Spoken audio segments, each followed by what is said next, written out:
Yes, a special one from the CEO, stand coming with the spoon. And your boy, Friday the Southern Band, charges on the beat. Told the spoon to get your information.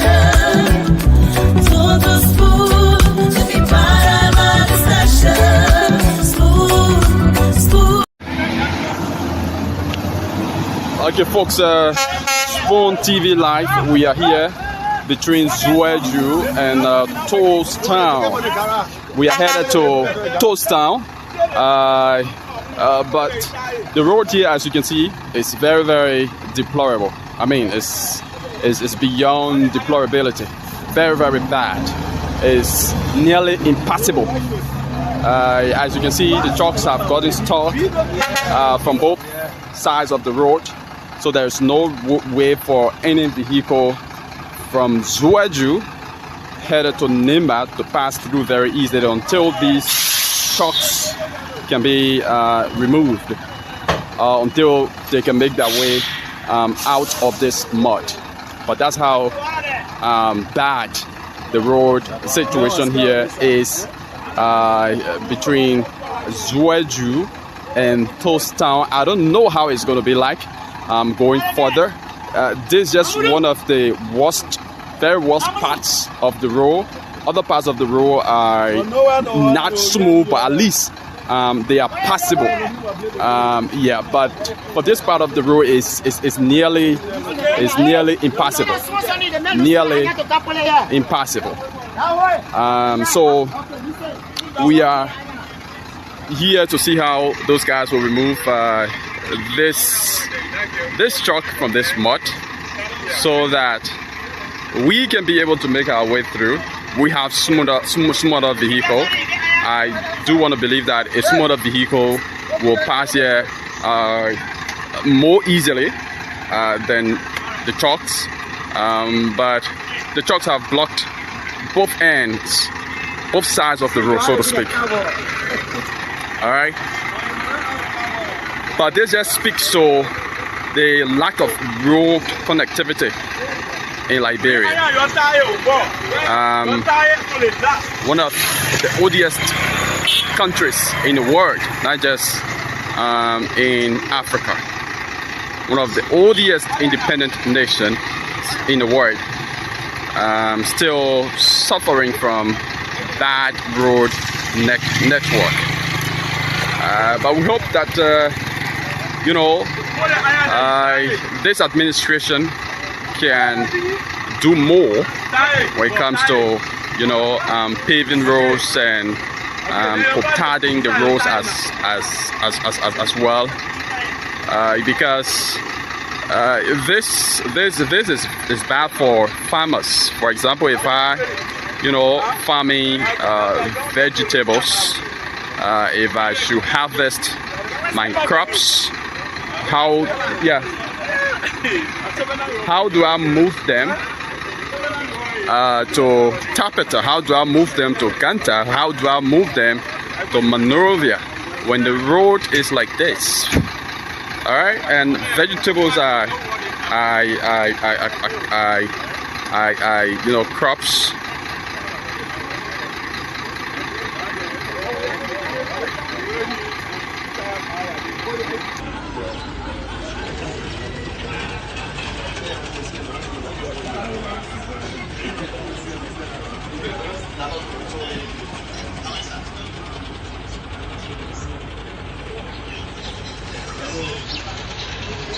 Here in the building, employees are lining all over,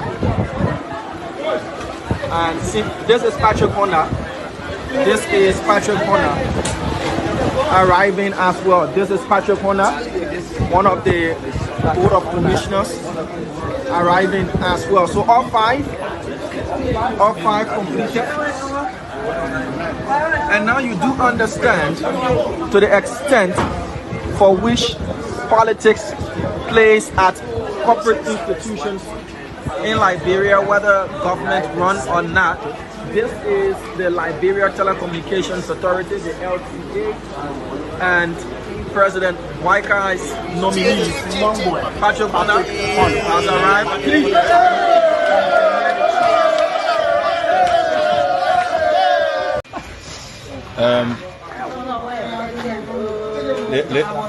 Ladies and gentlemen, I'm waiting for you guys to come on this live because it's very, very important. Now, in this country, nobody is safe. You understand? Nobody. Criminal Code B. Let's go. God will punish you. You will die. Your eyes will be open. For what you did to me, and the shit you caused my family and I, you will suffer. I curse you. You will suffer. You will die. Your generation will bear the consequences of what you did. You will suffer, Lucas. You will suffer in any church and lawyer. In any church and lawyer like that, you ask when the children will suffer this day. The children will bear the consequences of what you did.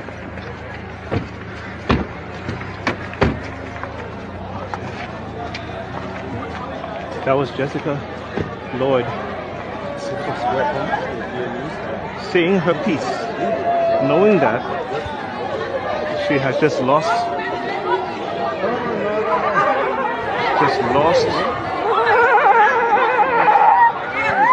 she's been denied justice.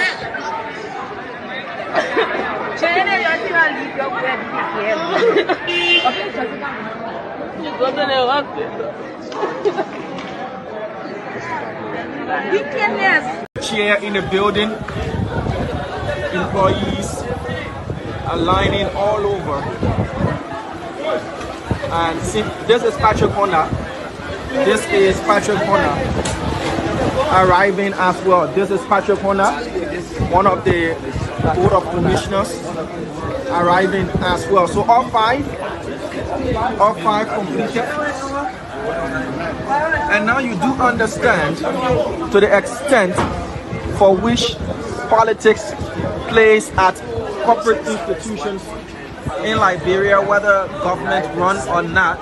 This is the Liberia Telecommunications Authority, the LTA, and President Waika's nominee, Patriotism, has arrived.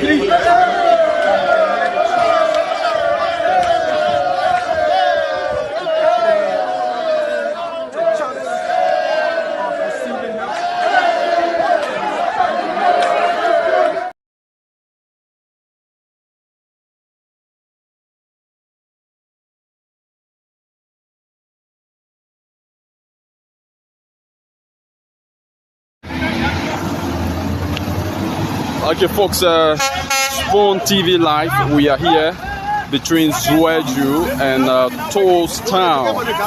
We are headed to Toast Town, but the road here, as you can see, is very, very deplorable. I mean, it's beyond deplorability. Very, very bad. It's nearly impassable. As you can see, the trucks have gotten stuck from both sides of the road. So there's no way for any vehicle from Zueju headed to Nimba to pass through very easily until these trucks can be removed, until they can make their way out of this mud. But that's how bad the road situation here is between Zueju and Toast Town. I don't know how it's going to be like going further. This is just one of the very worst parts of the road. Other parts of the road are not smooth, but at least they are passable. Yeah, but this part of the road is nearly impassable. Nearly impassable.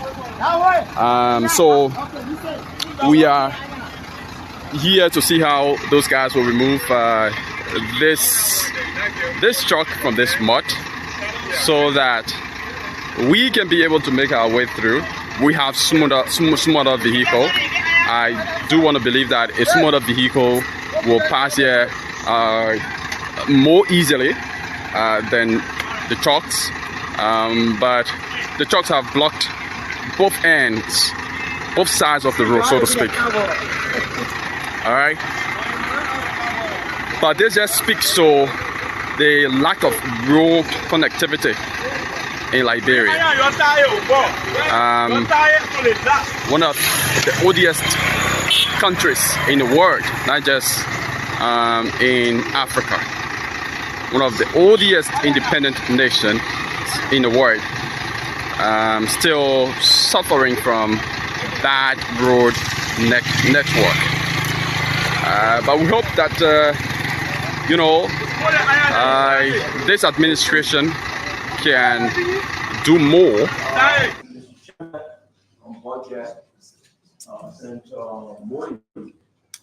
Thank you very much. Police. For me, first of all, I want to extend my thanks and appreciation to this government. Years back, 3-4 days ago, I heard from one of my colleagues that drove through Grand Gila to Monrovia. Years back, from Zredru to Monrovia, 17 to 19 hours.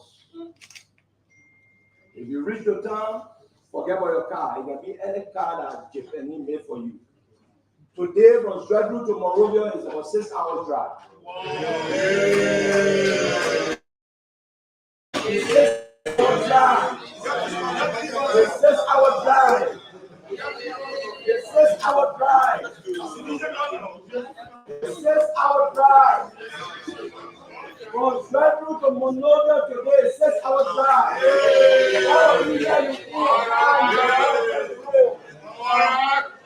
I'm talking about Grand Gila. I'm not talking about any other county.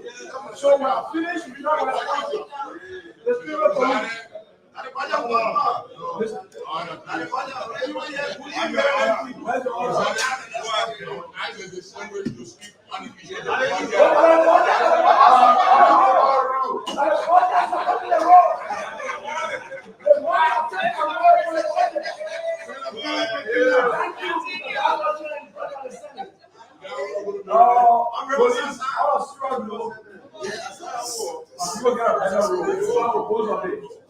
But again, what happened in the past? Please.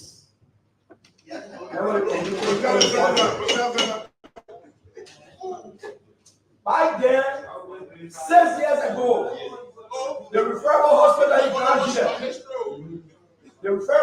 in Grand Gila, Toronto Memorial Hospital, in 6 years, we received only $10,000 through the budget. To write a prescription in your hospital, you got to carry your own sheet. So no televising. I'm sorry for the war. I'm going to use that phone bill to use the supply. He says here, $10,000. Distinguished, I'm asking the new health minister. The money I get budget this time around.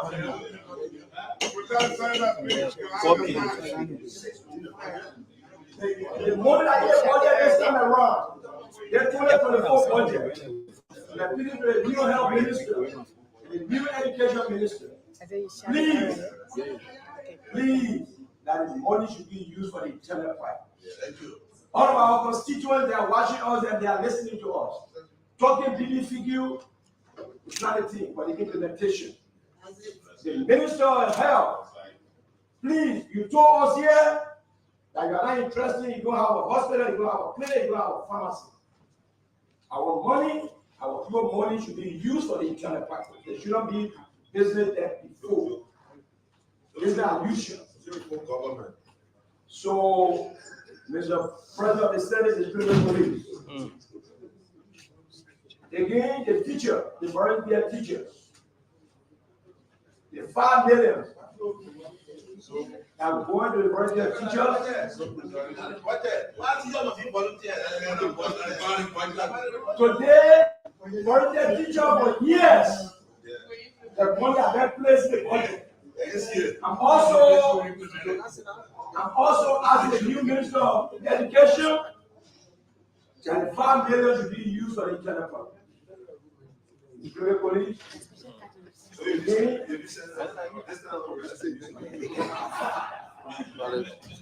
Former protest. I can tell you that you can come and grant them or sit down.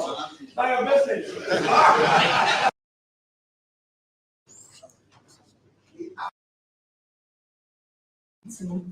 Always means and finance.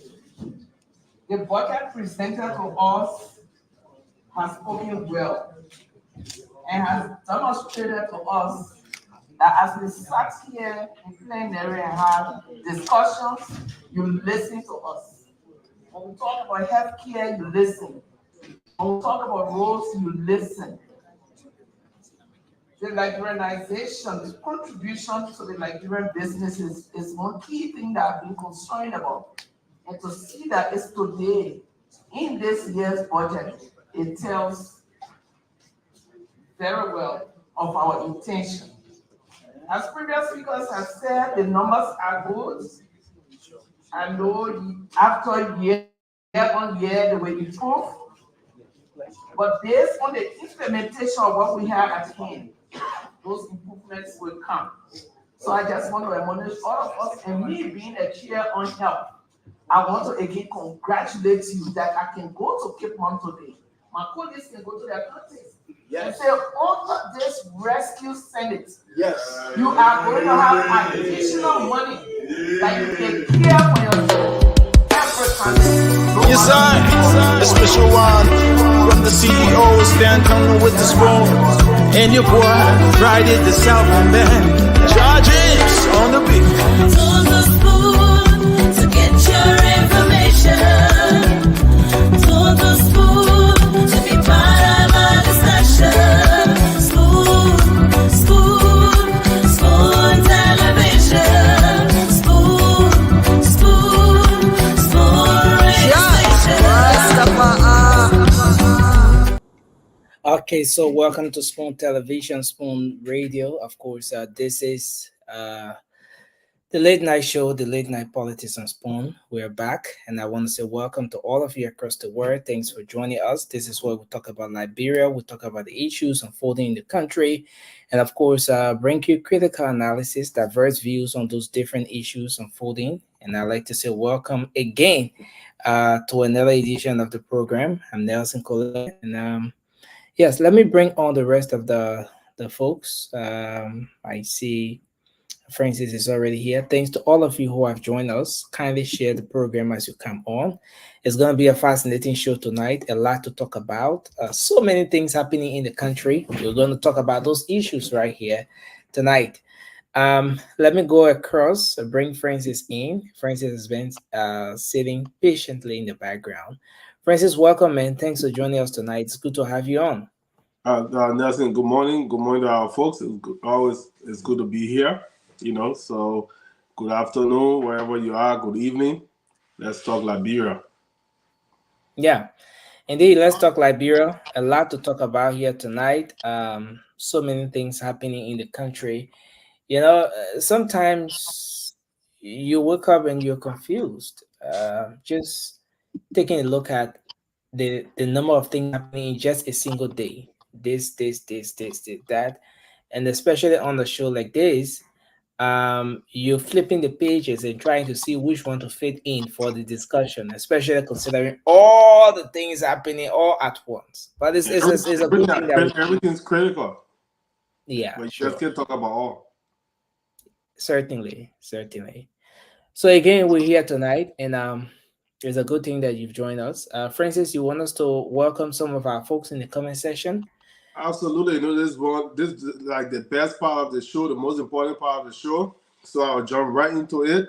Mary Lincoln said, "We are here. We are not going anywhere. This is our country, Liberia. Nowhere like home." You're right, Mary Lincoln. Nowhere like home. Welcome, Joseph Sakar. Welcome, Jamia Kona. Welcome, Liberia Illuminate Official. Welcome, Eric McGill. Welcome, Hipko Kasi. Welcome, Sakweji. Welcome, Lasana Sano. Welcome, Sebastian T. Fire. Welcome, Yama Thompson. Welcome, Siata Tengbe, welcome. Yaya Josiski Davis, welcome. Moses Momolu, welcome. Let me see our YouTube folks. Alice Bond, welcome. Nathaniel K. Hill, welcome. Joseph Colley, welcome. Golden Truth Group, welcome. Our own Dr. Ishmael Kelvin Jensen, welcome. That's it for now on my end.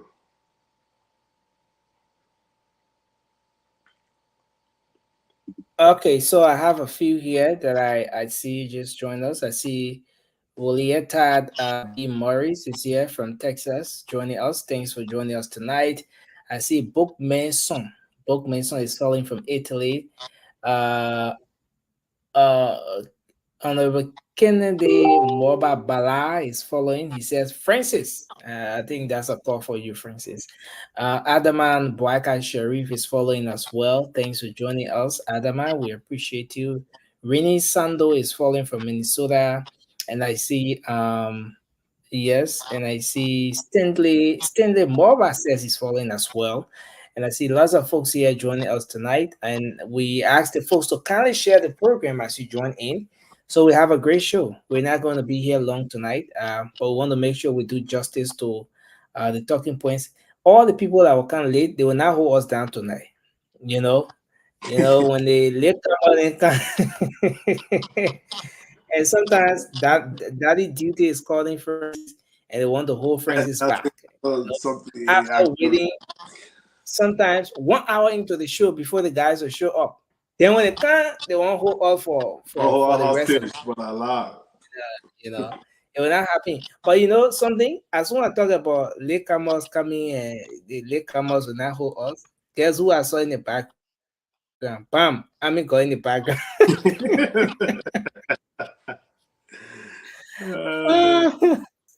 Never allow anything to go free, but I know she allow this one to slack because I didn't mean anything bad. But welcome to the show, man. You're not part of the latecomers I was talking about. No, you're one of them. Business. If we and I think we'll do this every week, right? If we were giving credits to people who come on first, Francis will be number one. Look, and I believe it when the guy said the other day that he respects time. When he tells you that he will be here 1 o'clock, he's there 12:50. And if you can't make it, if he has maybe 15 minutes remaining, he'll call you and tell you, say, "Oh, I got like 30 minutes," so just so he's in on time. But Francis, thanks, man. We appreciate that. Man, And if you next show up, up on time, that you show respect to other people. That's how I show respect to people.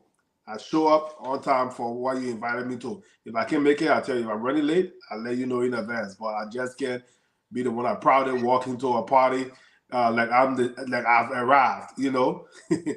So I can't those do of us, those of us still struggling with the time issue, will come to you for some tutorial. I think you need to Yeah, provide just some just one tutorial. quick funny story, right? My boy was having his baby shower, so Mm-hmm. he went and pulled librarian. The shower started 9 o'clock, but he went and Mm-hmm. pulled librarian time 6 o'clock so that people can show up at 9. He forgot to tell me. Usually, my friends group, when they do these things, they will notify me first that librarian time. This is the real time. He forgot to tell me. I left Jersey. I drove to PA. 6 o'clock over there, his mother-in-law then setting up the hall. When I called him, as soon as he saw my number and caller ID, he said, "Oh, first thing, man, sorry, I forgot to send you the text telling you that library time." I said, "Well, man, if you don't tell me, I will show." I was there 6 o'clock. I had to go back to my mom's house, sat down there until 9 o'clock before I went back to the hall. I was mad. Yeah. But yeah, man, good to be at Nelson. Let's talk about library business. Uh, you know, with everything that's going on in the country, and, like the whole fire situation that what I've been working on. So Yeah. yeah, I don't know if I have 30 seconds to Yeah, certainly. Yeah. So let's do our opening. You can do that in your opening as well. And Right. yeah. Yeah. So yeah, with my opening, I mean, folks, we've been talking about this whole fire situation. Every day is happening. Even today, there were I think one or two fires against somewhere around Monserrado County, and I had to suspend my giveaway show, Meet the Challenge Recess. I had to suspend that temporarily to raise funds and purchase smoke alarms and things like that. I've been doing it on my own. I'm still waiting for people to join me to help our people in Liberia. As we speak, I have about 24 right now. This is a pack of 5. There's a pack of 7. I have about 24 smoke alarms that I've purchased. My goal is to hit at least 1,000 by, let's say, by end of June, to send to Liberia and give the people for free, at least put in the houses. That's what I've been working on. And I put this challenge out to every social media platform to do the same. We can't wait on the government for everything. So if you are interested and you have the means of helping, you can inbox me. I don't need the money, but if you send the money, that's fine. But I don't need the money. I'd rather you purchase a smoke alarm and send it to my house. If you live in the tri-state area, I can pick it up. But at least let's try to get this thing together and send it. Let's give up a fighting chance. Most of the people that die in fire in Liberia is because when the fire occurred, before they knew the houses are on fire, it was already too late. But if you have a smoke alarm in your house, as soon as the house get hot, and there's not even a lot of smoke, that fire alarm will go off, and it's so annoying, you can't sleep through it. You will get up, and that will give you a fighting chance. You'll be able to leave the house before it burned down. So please, if you're outside, join me. Let's raise funds and purchase smoke alarm and fire extinguishers and send to our folks. I'm taking my own money to buy it, but it's a total one box, but a hand shot. I can't do it on my own. I cannot purchase. These things cost money too. Some of them like $30, $45, and stuff like that. I can't purchase 1,000 on my own anytime. So if it's left with me, it would take me months to accumulate over 1,000 smoke alarm. But if all of us in America here that watch this show and other platforms decide to contribute, we can do it in less than a month. We can send 1,000 smoke alarm or even 5,000 to Liberia to help our people. So please help me help our people. You know, who knows the fire extinguisher you send to me or the donation you make to my endeavor, that smoke alarm will go into your relative house in Liberia. You never know, because we're not selling it. It's going to be given free to our people. So help me help our people. At least if we save one life, that's a lot. Thank you. Thank you, Francis. And I think this is a very good initiative, and we're looking forward to having more people join. And like you said, is an unpredictable situation.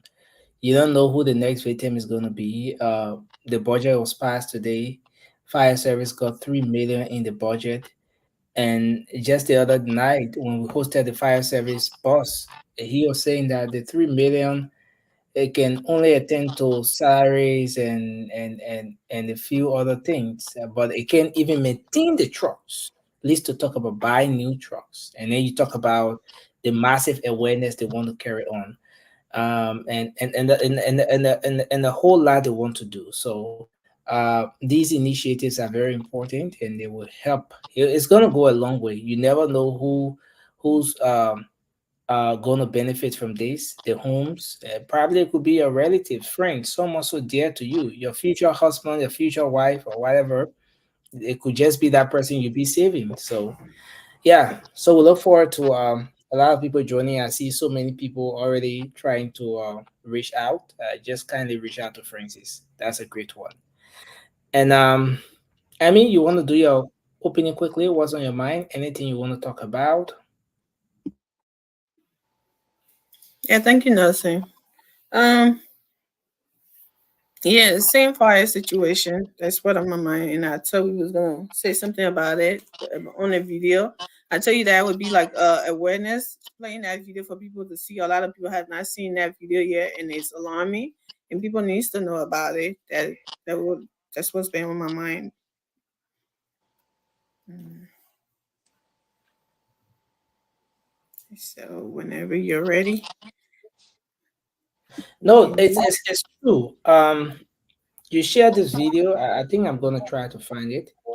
You shared the video the other time, and I was shocked because I had gone somewhere and there was this interaction and one thing to another, and then I heard someone say sharing an experience that was just similar to what we saw in that particular video, and then I became concerned. And then later, when you shared the video, it just kind of aligned with what I heard the person shared as an experience with respect to this whole fire situation in the country.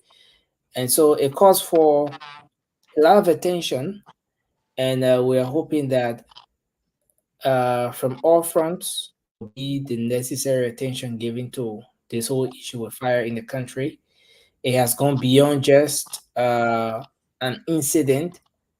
Is now getting to be a situation uh, that is being perpetrated by individuals who have motives in some cases, you know. So yes, that's something that's worth talking about, and we will certainly talk about that particular issue.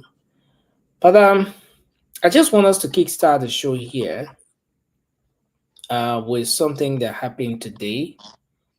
um so there was the passage of the budget. The national budget was passed today, and a lot of the lawmakers um, were very excited to have seen the passage of the first budget under the Unity Party administration, the rescue mission. And so they fixed, let's say they all voted for the passage of the budget. All senators in session today who voted for the passage of the budget. And but there are some key things, some very important things to take note of, especially as we talk about the passage of the budget. Senator Amara Kane was able to outline some of the areas where they have some cuts, especially with respect to the budget of the legislature, and those costs were redirected to health, to education, and other areas, which we are going to talk about. And then on the flip side, today the Supreme Court declined issuing a writ of prohibition into the Bill of Information that was filed for suspended officials of the Liberia Telecommunications Authority Board. And so most of you are aware, after the court decision, the president welcomed the decision, and long story short, the president fired, let's say, suspended those individuals, and so they filed a bill of information, and so that bill of information was denied today by the Supreme Court. And on the flip side, and this is something that's taken the front pages, the president Jose Yuma Boakai, president of the Republic of Liberia, um, today for the very first time, spoke on the Western Cluster situation in Bomi County. The president, in a very, very concerned, very serious tone, let me put it that way, he threatened the closure of the Western Cluster. He threatened to shut down that institution for not constructing a railway that should be used to transport the oil and all of the minerals that they're mining from the country. So if you go along that corridor, for example, coming from Bombing and all of those places, those guys, the trucks are on the road 24/7. And there was a time, sometime last year, when you saw the entire road being cut off. Part of Bombing was separated from Montserrat County, following some rain that fell, erosion, and all of that. uh, some investigations show that that situation with the huge trucks and all of those things using that corridor contributed to that.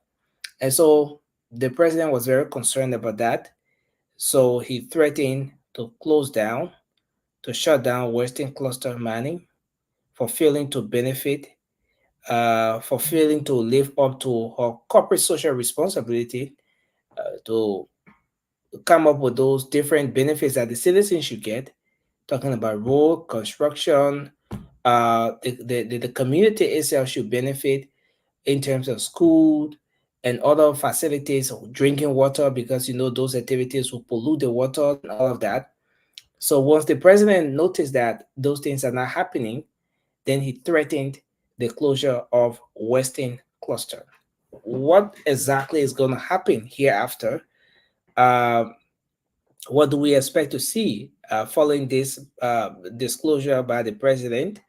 We're going to play that very short video as we go ahead uh, with the show here.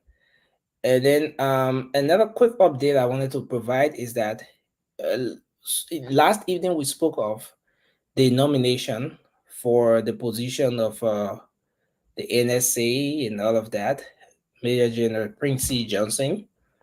So, interesting thing is that today the confirmation hearing was held. The confirmation hearing was held. Oh, can you see me, guys? What's going on? No. Okay, so I think I'm here. So the confirmation hearing was held today, and on the same today, he was confirmed. So at about 11 o'clock, there was a confirmation hearing for he and the defense minister now, the first female defense minister in the Republic of Liberia. Their confirmation hearing was held, and just few hours in their confirmation, then we saw, following the hearing, we saw the confirmation going on today by the Liberian Senate, the fastest confirmation ever since they started this special sitting. And then a quick one I want to register here just before moving into our topics now is that this group, a lot of you remember we had a conversation um, the other time about Central. They're back in the news. This time around, Central is urging the president to reconsider his decision to appoint the very individual whose appointments told the LTA sparked the controversy leading to the Supreme Court's ruling. Who are the individuals? Mr. Patrick Honda and all of those people who were asked to go and act at the LTA. Sentai is saying that the appointment, now they're asking the president to reconsider his decision, that if there should be people to act, it shouldn't be the very people who were appointed earlier, whose appointment sparked the issue, the controversy, the people had to go to court, and after all of those things, then you come back, suspend the people, and then ask those very individuals to act. So they're calling on the president to rethink his decision, and they think, if, in their opinions, in what they wrote, they are saying that if the president fails to reconsider this decision, what he has done might be interpreted as a witch hunt. So they want the president to go ahead and reconsider his decision when it comes to those individuals who he asked to go and act in that particular position. Now, the final one I want to throw in here real quick. Rudolph, welcome to the show. Thanks for joining us. Just Thank a you, few Nelson. of yeah. So the Thank you, final that's Ishmael. okay. Sorry, Nelson. Yeah, so the final one is Senator Prince Johnson. Senator Prince Yellowbay Johnson. A lot of you know he's been a very controversial individual. Um, he has had lots of disagreements with this administration. In fact, at some point, he termed this administration as an ungrateful government, ungrateful people who have switched on him in no time. But for this one, he has welcomed the nomination of retired General Prince C. Johnson as director of the NSA. He described the nomination as an answer prayer, as a dream come true. And he thinks this nominations that the President Barack ever made. Why? Because you name her? Okay, so I don't know. So maybe the senator can better explain that aspect, but he has turned that nomination as the best nomination ever made by the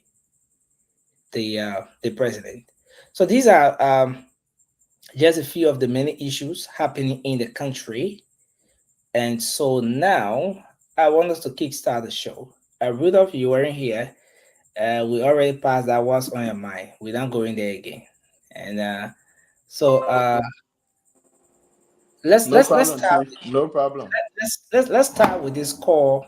You know, a lot of things happening today. We're gonna bring the whole budget thing and what the legislature passed today, the different sectors, how much of an impact this budget is going to have on the different sectors. We'll highlight that as well. But let's do a quick one on this call from this recent time, calling for the president to reconsider his decision. Is this something that is prudent at this time, especially given how far this entire thing has gone? The folks, through their legal representatives, thought to file a bill of information, and the court denied them. The court denied them today. Now, on the flip side, we have a group coming back, Centar, to say that the president should reconsider his decision. Now, what do you think? Is it prudent at this time? Is it going to be the right thing for the president to do, given the optics of everything that's happened over the time? Let's kickstart a conversation from here. And then we can start with you, Francis, since you were the first here.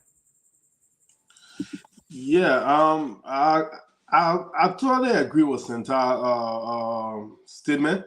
I mean, the president does have the right to appoint people to into temporary positions and things like that, but the optic, excuse me, doesn't look good. Those are, like you read it stated earlier, these are the same people that he tried to replace the entire board with, and then now he's just bringing them back to fill in. So even if people say witch hunt, those that will say witch hunt, he giving them the reason to say witch hunt, even though we all know it's not a witch hunt. If there was a crime committed or they are accused of something, they should all be suspended pending the outcome of the investigation. But if you just bring the very same people that you try to appoint to those positions, but the people fought you on it and went back and went to the court, and the court overturned your decision, and now you suspend those people and then replace them with the very same group, it doesn't look good. It doesn't look good at all. I mean, it's not wrong, but it's still not the right. I mean, it's not good. The optic is bad. I mean, there are other people working over there. If it's a temporary suspension, then speed up the audit, whatever investigation you are going to undertake, and get it done. But replacement is just a bad optic. But Francis, if you are disagreeing with the president, how about the fact that he has the constitutional authority to hire and fire? He is the commander in chief. If anything goes wrong under this administration, the first person whose name is going to be mentioned when you talk about all the ills would be President Barkai.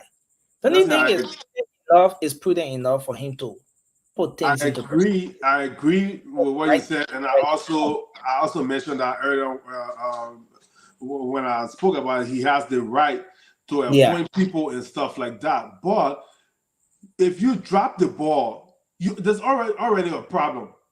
If you drop the ball by not putting your best argument forward, you win the Supreme Court, you lose. Then you come back and suspend people right in the school if you have the case. That's it. Rightly so, you Francis. suspended them for bringing the same group that you nominated. Now I say, okay, y'all go take your job. I mean, he has the right to do it, but it doesn't look good at all. It's just a distraction now.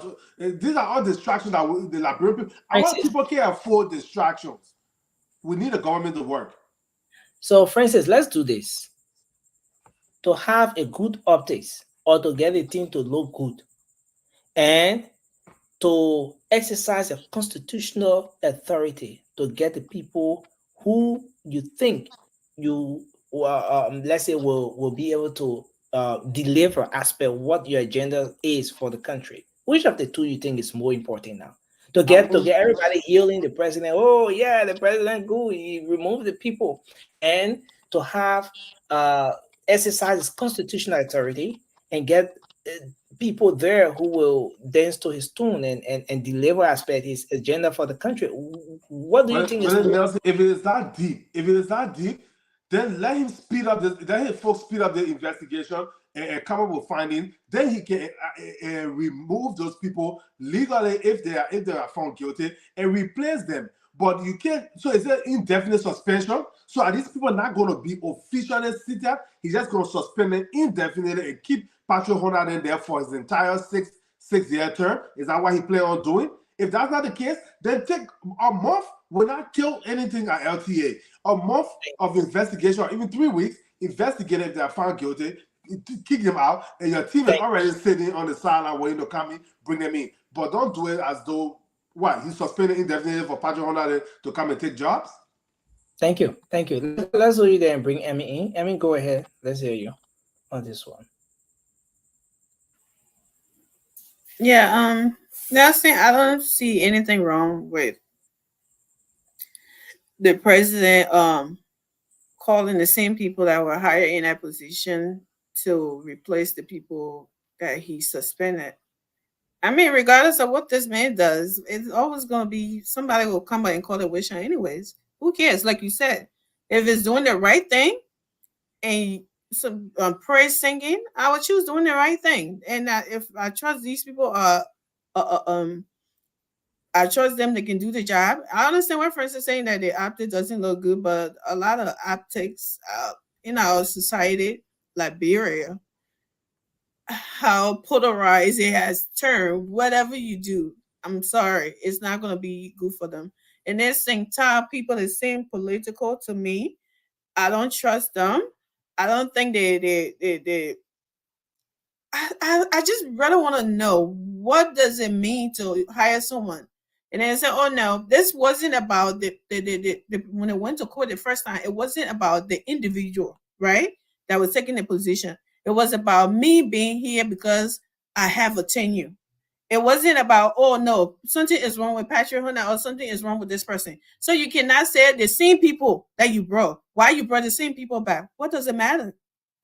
I don't get it. It wasn't about the individuals. It was about you being removed wrongly. That's what it was about. So why are we making this seem like, oh, if they brought Emmy in to fill a space because that was the wrong move for that position. That position was supposed to be for somebody else, and then the person out there, oh, Emmy can come in and act because Emmy was nominated before. I don't see anything wrong with that. So like I said before, regardless of what he does, there will always be things. Somebody saying, "Oh, it's witch hunt," and then witch hunting. There, I know that's the new word in Liberia, but you're not a witch. When they're hunting witch, don't be afraid. It's not gonna you as long you ain't no witch. They bring JMB bringing sasewu. That's how they call it, right? Sasewu. It's not gonna catch you because you're not a witch. Don't be afraid. Just let it go. So I don't see why this being a big deal to talk about and something like, oh, do you say individual? This it was never about the individual. So that's all I gotta say about that. I know Nelson going come on. Rudolph, you can go ahead. You want Pascal to go for it? Okay, I will go, no problem. Let me say this, right? It is within is within the scope of the president to appoint whomever he wants to appoint. He is not answerable to anybody for that. If the positions are are ones that have to be confirmed, then it is up to the Senate to do their job. But the president appoint people who he trusts, people he believes in, people who he thinks can do the job. And I mean, the intention of the president is clear. These are the people that he wants in that place. It's clear. I mean, like the whole argument of witch hunt within this context is a weak and lazy argument, honestly. Because I don't care if it is long-term or short-term suspension. Whomever you put in a place to fill for someone who you have suspended, that person need to deliver. The workings of LTA has to continue. You will not just put anybody that someone that you don't trust. You say, oh, because people are on suspension and they might come back. So I will put. How about the fact that those people are Liberians? When you say Liberian, what do you mean? Those people are Liberians. They are citizens of the country, and they deserve. Oh yes. Good point too, Nelson. Good point. These people are they deserve protection. No. Let me lay on this one. They deserve protection under the laws of the country. They deserve to work. They deserve to work. Once they are qualified, they should have the opportunity to serve their country. Forget about who appointed them, but those people went through the process. All right, they were vetted, they were qualified, and then they were given the opportunity to serve. They have a tenure. The tenure is yet to expire. Now, Rudolph, do you think it's fair given everything that's happening? And now Sentai is coming up to ask the president to reconsider his decision. Nelson, if you follow the so-called advocacy of this group, they have a political agenda, or they are being fueled by some kind of politician who is sitting in the bag and just sponsoring them. So I don't take them seriously anymore, Nelson. And you are right; those people are Liberians. But guess what, though? They are not above the law. If the president feel like there have been some malpractices within that agency, he can call for order and suspend them. He is the president. And when he suspends them, whoever he puts there, Nelson, whether it's a short-term suspension or long-term, it should be someone who he trusts and who can do the work. And from the onset, we have seen the people that he trusts. So whether it's short-term, if they will come back or not, that is immaterial. What we want is that people who will fill their positions, whether forever or for the time being, they should be qualified and they should be trusted by the president. And that's what we see happening. So I see nothing wrong with it, honestly. I see no issue with it. Thank you. Vasco, let's hear you, and then we'll bring Mikey. Mikey, welcome to the show. It's good to have you on. Thank you, Nelson. Let me say hi to everybody on the show and to those that are listening to us by the means of radio and also the social media. Sometimes when we come here and we got people listening to us, and when people speak, it boils my blood even. Yeah. Look, let's look at this thing. Let's put logic in this thing. President Bouaka have the power to appoint. President Bouaka came to power. He know everything about the training position. He know you cannot have people within a training position and appoint people to go and serve. He knows very well with the kind of knowledge he had, according to you guys. That was the first wrong step. But then he forced it until the guys went to court. The guy won the case. The following day, he suspended the guys. So who is right now, although they are suspended, but who is the boss of the how you call it? The LTA? Who is the boss? They still carry their tattoo. All those people you put over there, they are acting, but they are the proper people. You understand? So, if in that kind of a case, what you do as a smart and good leader, you won't put the same people that made you to go to court. You will reserve those people because in case you guys go into this case. So Vasco, you're providing consultancy now for the presidency. For the president, I'm telling you, I'm trying to help this man. Go I'm ahead. trying to help this man. And Nelson, pro bono, free of charge. you understand? These people was the one that allowed the government to go to court. So what you do as a smart leader, bring other people to act while your investigation is going on. If these people that will be acting, in case you're going into the investigation and then the GSC is not there, GSC, you call GSC to go audit that place. You listen to what the man wrote today. The man said GSC been audited then since when? They wouldn't turn audit the from I think 2023 to this period. So they don't screen to audit. So if the GSC go in there as an independent group and carry on the audit, and they find anything against these people, what become of this president decision again? He would probably one of them will leave from over there. Because that area is a very sensitive place. If you want to have people working to that place, it gotta be something that will be serious. The people need, but they even go into the house for confirmation. They're going down there to act. Whatsoever they do down there, tell me. But Vasco, let me ask you this question. Do you agree that the president has the constitutional authority to take the action, the decisions he's taking now? Do you agree with that?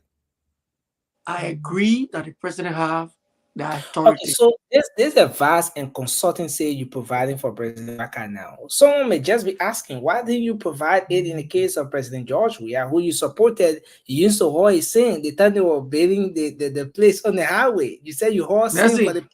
Yeah. Why didn't you provide the consultancy when he suspended officials of that very LTA? Nelson, that's why I always tell people, look, these are some of the reasons you took George Weah from power, right? We don't want to go back. If we didn't do it the right way. I'm not saying the reason why they took him. I'm saying your consultancy you're providing to. We did. After that, can you? Yeah. After that, we did. He didn't listen to you. But then listen, they had other people. Look at the Social Security. That guy served for adding time, and we kept him. He served his time. Not just that place. How you call it, the National Lottery? Yeah, Vasco is gone. Vasco is gone. The internet is. Thank God.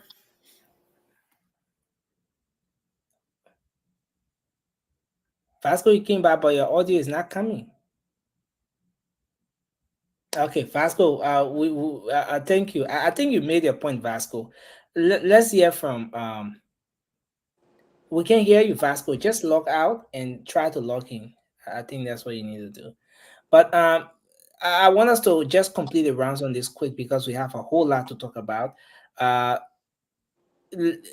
have you spoken? Okay, so let's hear Bila, then we take Maggie, and then Mikael. Thank you, Nelson. I think it's good to be back. Hi to each and everyone and people listening to us. You see, the issue about flip-flopping with certain issue in the name of you performing logic, and at the end of the day, you put yourself in contradiction, is a problem. Vasco, you have acknowledged few things.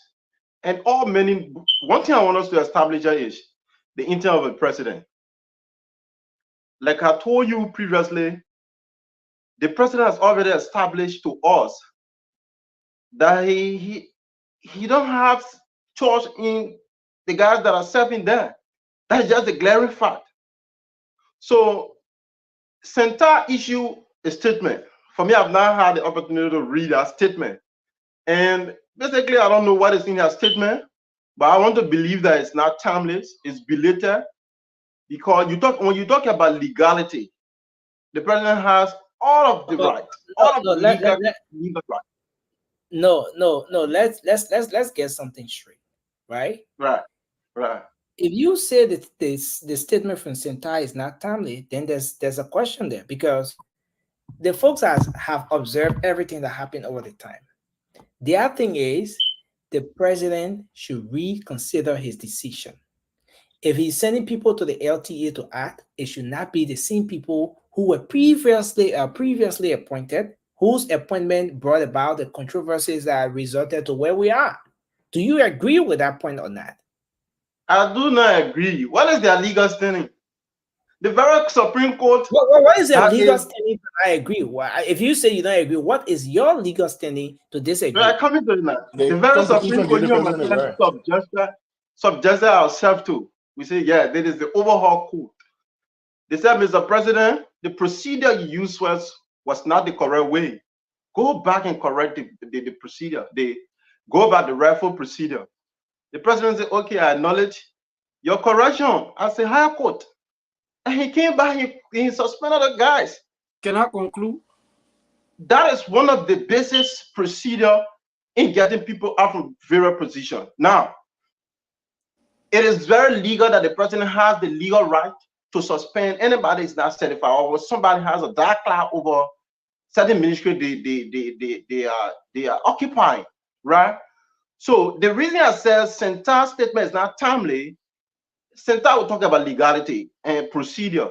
And the president did what he could do procedurally to take this guy out. I mean, it is not an explosion.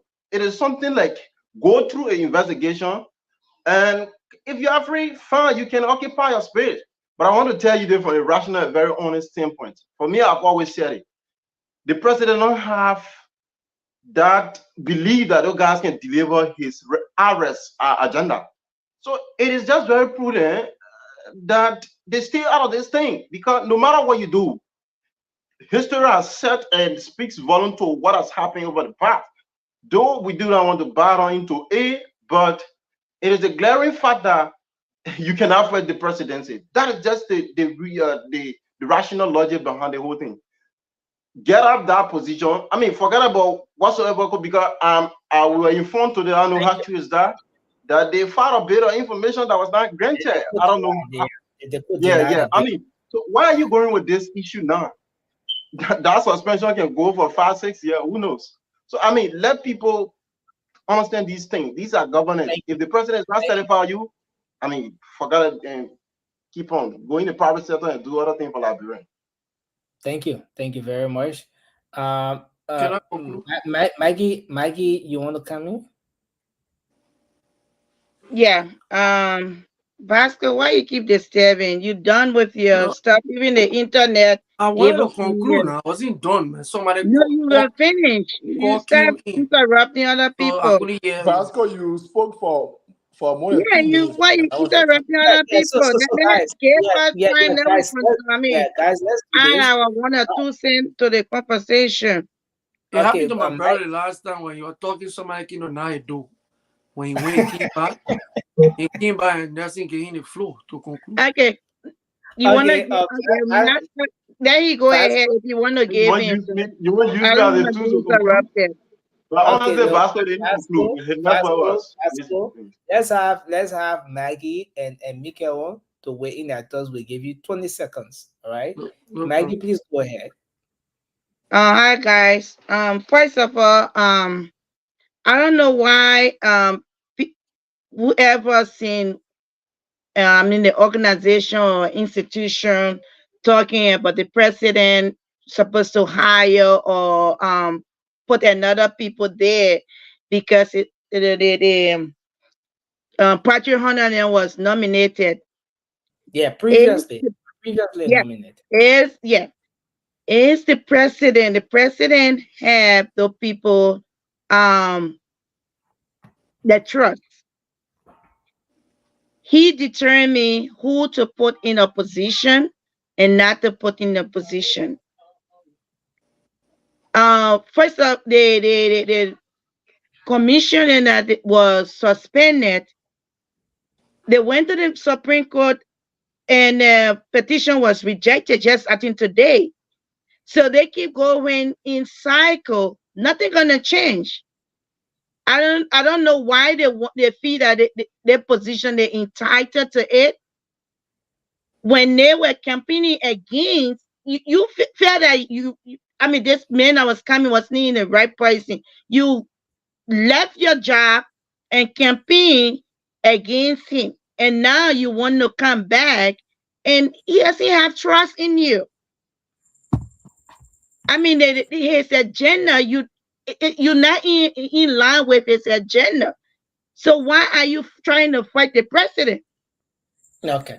And he had the right to the sole right to put whoever, whether they nominated Patrick Hunter before or not. He believed those people going to deliver, and that's why he put them there. They're on suspension. You cannot allow the job to just be sitting and nobody doing anything. In any job for that matter, if your employer suspend you, someone will come and take care of that job until you can come back in. This is the point the guys are pushing. They are saying that, Mr. President, in the spirit of transparency, for the thing to not look ugly the way it's looking now, please, those people who you appointed previously, whose appointment brought all these things, it's not fair to suspend those officials and then you get the same people to go and act. It doesn't matter. It doesn't matter. So if the president believes the people are going to deliver in the time that the suspended individual they are not there, so what you expecting to do, to go and in a piggy bank and take other people when you feel that these people are the right people that are supposed to deliver the job or to do the job? Okay. I don't think it's that a place to dictate to the president who to appoint and who not to appoint. It's the president's prerogative to put who he feel that will deliver his message and do the job that he appoint them to do. They're on suspension. The gap cannot be empty. I mean, the office cannot be empty. They need to put somebody there that's going to do the job in the absence of them. In case they be suspended for 5 years, 6 years. So what will happen? We're going to sit down? I mean, life goes on. Let's hear from Mikael. Mikael, go ahead. I'm trying to put something up here. But Mikael, sorry, you said though. Yeah, go ahead. Oh, okay. Well, hello everyone. Hello people in the radio land and people in the chat room. And hello my friend panelists here. It's a good day again. We are back here to discuss our countries and help our country to grow. That's the only reason we come here every evening to do this. But the way our thought on this is, I think we discussed this before, coming back to it again, just repeating things. So the problem with the whole thing here is the thing here is there's an update to this entire thing. The update is what we didn't talk about yesterday is the fact that today the file bill of info, the bill of information, that was being denied by the court.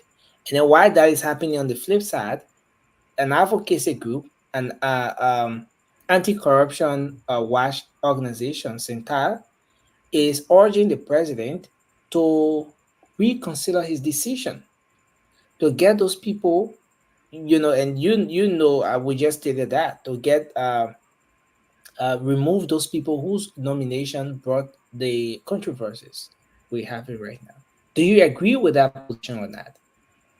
Well, from the onset, no, I don't agree with that.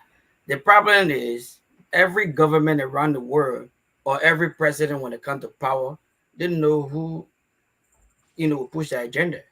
So that's a clear fact. Number two, those people appointment brought high court, whatever confusion are going on right now. The only reasons that confusion came about is, according to people who were then suspended, that the president did not use the rightful means to carry on the appointment. But the people that are being appointed have absolutely nothing to do with what is going on, in my own view. You understand? Because they are just nominated to this position. Whoever there, if you have issues, you take it with the president. I think the day they went to the Supreme Court for the first time, and the Supreme Court told the president what he did was not in line with what he's supposed to do. You are supposed to do it like this. And they went back, and the president went back and went the rightful way. And we all talked about that before. So the people that have been nominated repeatedly, they got problem with that. The president trusts in them. That's why he keep nominating them. So why that whole issue gotta be centered around them? They got nothing to do with that. Take the president. Let me say your issue with the president who making a nomination, and not me being nominated to the position because I had no power to nominate myself to that or to give myself that position. I absolutely had no power to do that. The president is the one that giving me that power. So you that in a position, if you got problem, take it the legality way. If you have, if the president removes you the way you're not supposed to, probably you will be, on the other way, will be refunded. Whatever time you got left on the boat to serve, the party might pay you for that.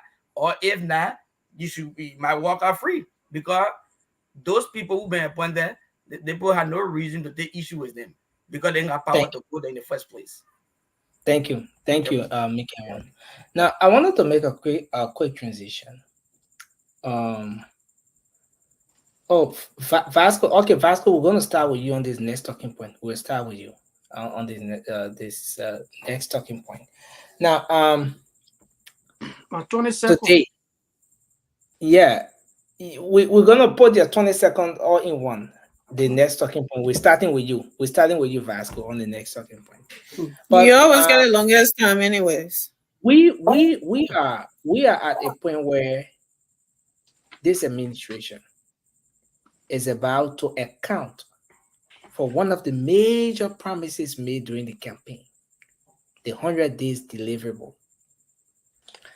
Key amongst those issues has to do with this one that so many Liberians, if you just woke them up, they will tell you everything about it. No car will get stuck in the mouth.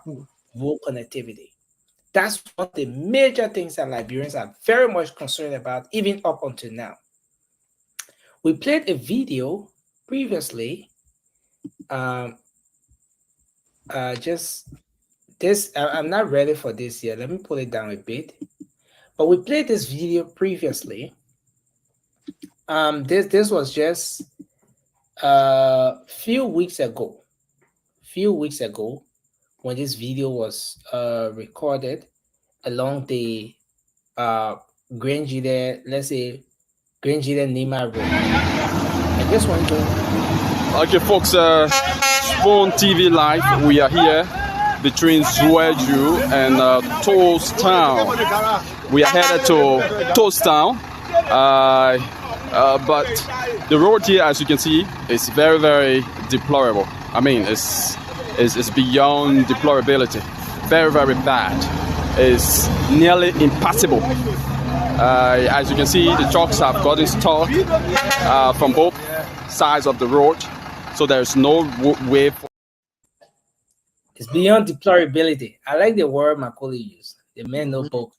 You know, but that was just few weeks to the 100 days. But where are we today? Tomorrow is going to mark exact 100 days. And I know for those of you in the US and other places, it will be it's gonna be tomorrow as well. Yeah, it's gonna mark exact 100 days. For us here in Liberia, that today, 100 days. 100 days in office, 100 days steering the affairs of the country. What exactly have or can citizens, can those of you on the panel here point out to as those major achievements? Now I want to play this video that I intended playing initially. This is a CDC lawmaker, Senator Zoe Penal of Grangida County, today in session. This is what he said about the 100 days deliverables and rural connectivity, especially for his county, Grangida County. I want us to just listen to a portion of this. For me, first of all, I want to extend my thanks and appreciation to this government. Years back, 3-4 days ago, I heard from one of my colleagues that drove through Grand Gila to Monrovia. Years back, from Zoueju to Monrovia, 17 to 19 hours. If you reach the town, forget about your car. There will be any car that Japan made for you. Today, from Stratford to Monrovia is about 6 hours drive. It's 6 hours drive. It's 6 hours drive. It's 6 hours drive. From Stratford to Monrovia today is 6 hours drive. All of you here, you I'm ground there. I'm not talking about any other county. So when I finish, you know what county. The spirit of police.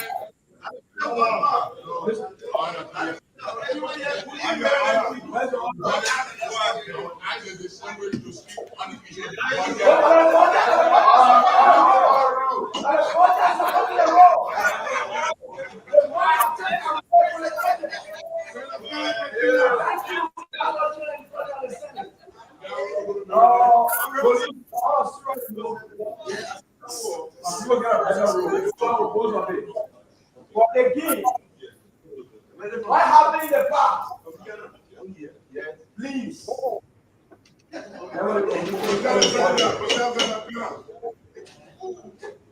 Back then, 6 years ago, the referral hospital in Grand the referral hospital in Grand Tottenham Memorial Hospital. In 6 years, we received $10,000 through the budget. Jesus. Wickedness. So right up in your hospital, you gotta carry your own shit. So no televising. Sorry for the wall. I'm going to use that phone down to use the supply.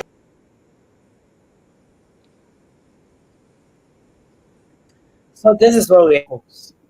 This is where we are. This is where we are. We're talking about 100 days deliverables. We're talking about. No, and this is serious. Who believe in that joke? Listen, guys. Let's take out. Lawmaker, you call him Joker. This man.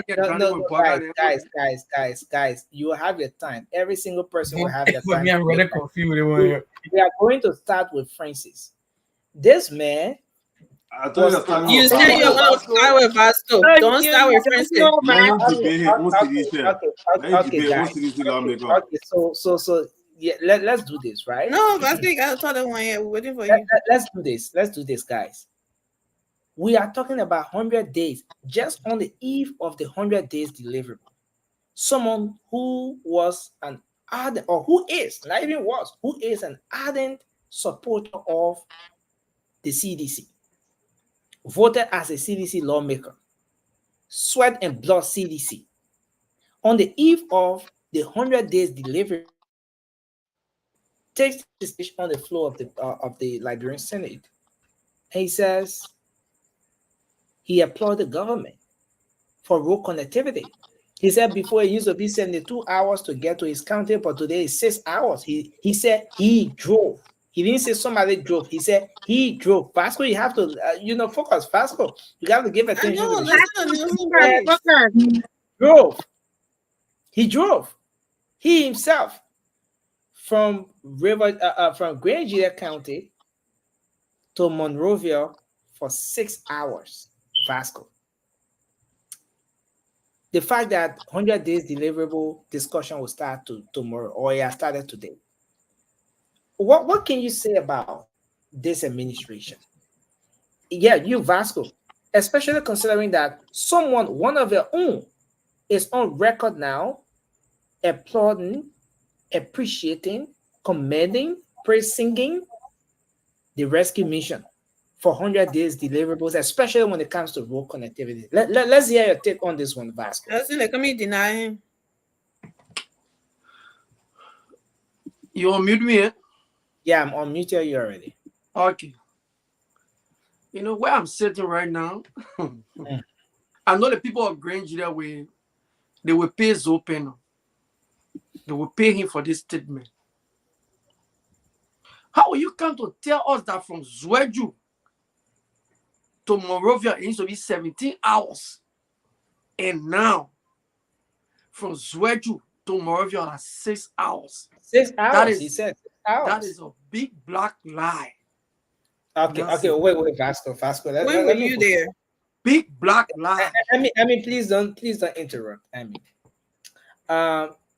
Vasco, the lawmaker said he himself drove from Swedru to Monrovia, and it was 6 hours.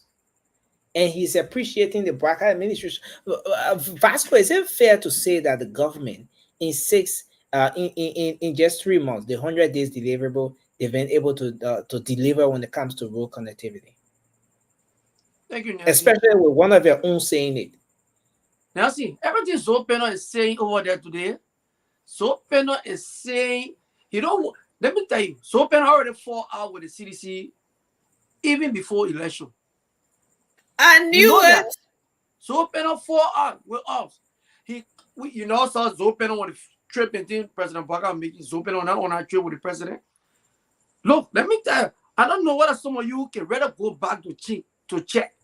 That road you're discussing from Nima, Kante to Zweju all the way to Grand Gide. That road was already pliable. Nancy, go and check. Which road was already pliable? Yeah, it was pliable. Which are the I'm road? looking at the road. Which road are you looking at, Vasco? I'm looking at the road from Vasco, who is texting you? From Sunny Who texting you the all the way road? to Zweju. Guys, let's mute. We need to have a good conversation here. So you said you're looking at the road right now. Are you using satellite or yes? Nancy, man, you don't pass any go to road. Go on Facebook, the road in there. You're gonna look at the roads. That man talking about Zweju. If you say from Zweju to Morovia, then he's not saying the right thing. He's not saying the fact. Nancy. Zweju itself, we enter in Zweju. They got quota in Dopo, quota all over there. So from Sunny Quarter going to that Zweju place, that road is pliable, is good. I don't know about from Zweju now. Sunny Quarter or Ganta? Sunny Quarter, all play get quota. Joe, we have quota from Sunny Quarter. Sunny Quarter is far on the north side of the country. Zweju all the way on the south side. No, guys, so you can't come from Sunny Quarter. Guys, let's do this. Okay, yeah. So let's do this now. If from Secretary to Zweju, Nickeron, I'll have to. Let's make sure we're recognized. Let's make sure we're recognized before we speak. Please, let's respect the rule of the show. I'm the first to talk. Y'all here. Vasco has his 30 seconds to conclude because we have other issues to go to. Vasco, can you give it to this government when it comes to road connectivity? No, the government has done nothing. When it comes to road connectivity, nothing. And you know my reason why I said the government has done nothing? No. We are in the dry season, Nelson. We are in the dry season. But yet then stay. Look at the road you just showed us. And nobody can deny that fact because our Spoon TV went there. When you're talking that about was some weeks. Yeah, that was some weeks ago. When you're talking about fixing road, these are the places. No car was hitching them more. Just a week ago, the car hitching there. On that same road you're trying to boast about.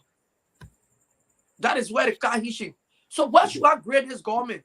If you go look at Dusty Road and Jack Crow or it, Marine 4 for 4-5 days, that Dusty Road car, well happy to that Dusty Road. How can you grade people? Oh, Vasco. Thank God. But Nelson, the man spoke for over 4 minutes already. Vasco, again, we've lost you. Your audio is gone. Maybe you can log out and log in here. But let's hear you, Francis. Let's go to Francis. My man, it's sometimes painful to listen to Vasco. So if you can't cry muya, then you're sedition. But the senator that probably live in Grand Gide but come to Morovia, telling us it used to take sometime between 17 to 19 hours to drive from Zweju to Morovia. It took him 6 hours. But reaction say the man is not of sedition. That's the difference. You have reactions and you have sedition. So for Vasco, I mean, you are about Lynn Laporte measure in the comment section. If the road from Sunny Quarter, because people can drive from Montreal to Nima, right? And if you get drive from Sunny Quarter to Zwedju or Kota, according to him, Georgia Kota, then why did Georgia go to Ivory Coast to get to the southeast when he could just drive from Nima straight to Grand Gillette? Say helicopter. Yeah, helicopter too. What you see? So that's the issue. But you see, we are there are things that we can hold this president accountable for, and when his 100-day deliverable is not even, I would say, it's not even 60% completed. But anybody that think the Liberian people are going to when it comes to 2029, even if the President Paul does not run for re-election, the Liberian people are going to look at this 100 day and say, "Oh, he lied to all his first 100 day, or he didn't do what he said he was going to do the first 100 day." So they're sleeping under a rock. So, Francis, if you say that the 100 days deliverable is not even up to 60%, no.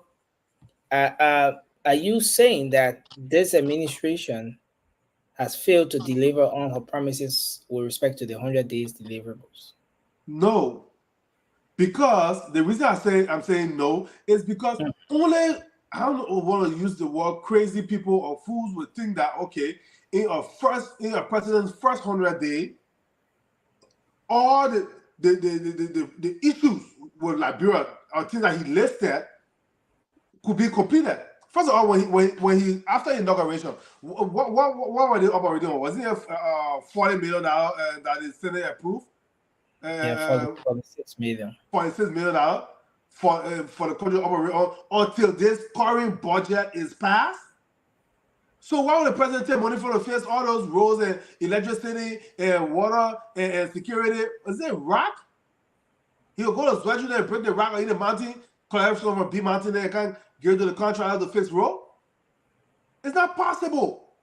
So that's why people will just sit and make noise because we are all talking heads on social media. So But people people that Francis, in Liberia, they know what's going on. Francis, given everything we've seen for the past 100 days now, let's put it at that 100 days. What can you say with respect to what the future looks like under the Unity Party government? Okay. If we just look at what has been happening right now, if President Braga if he doesn't wake up, it will be disastrous for the country.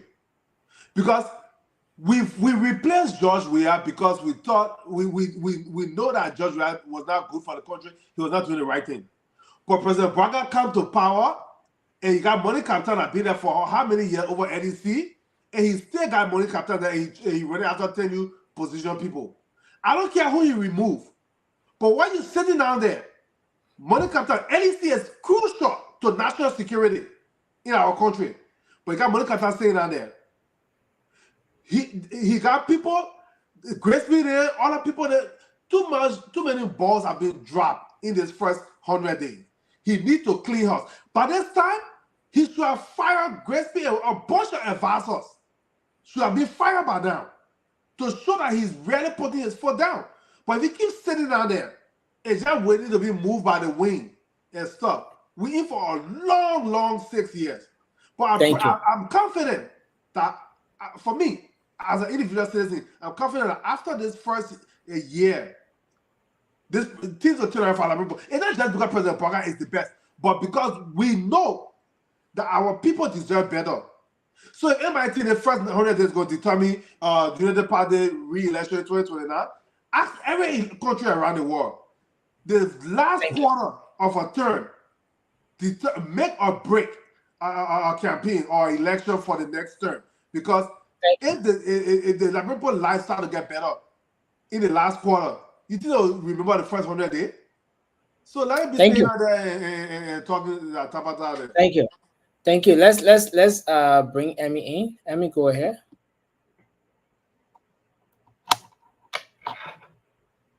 Emmy, are you here? Are you with us? Yeah, thank you, Nelson. So first 100 days. But we just talking about the road, right? Well, I Yeah, don't the know only for thing sure. I don't live in Liberia, but I've been seeing pictures. And for once, Vasco said that those roads that have been done is not this, it's not that. President Walker never said he was gonna pull quota on roads in the first 100 days. He said he was gonna make it pliable.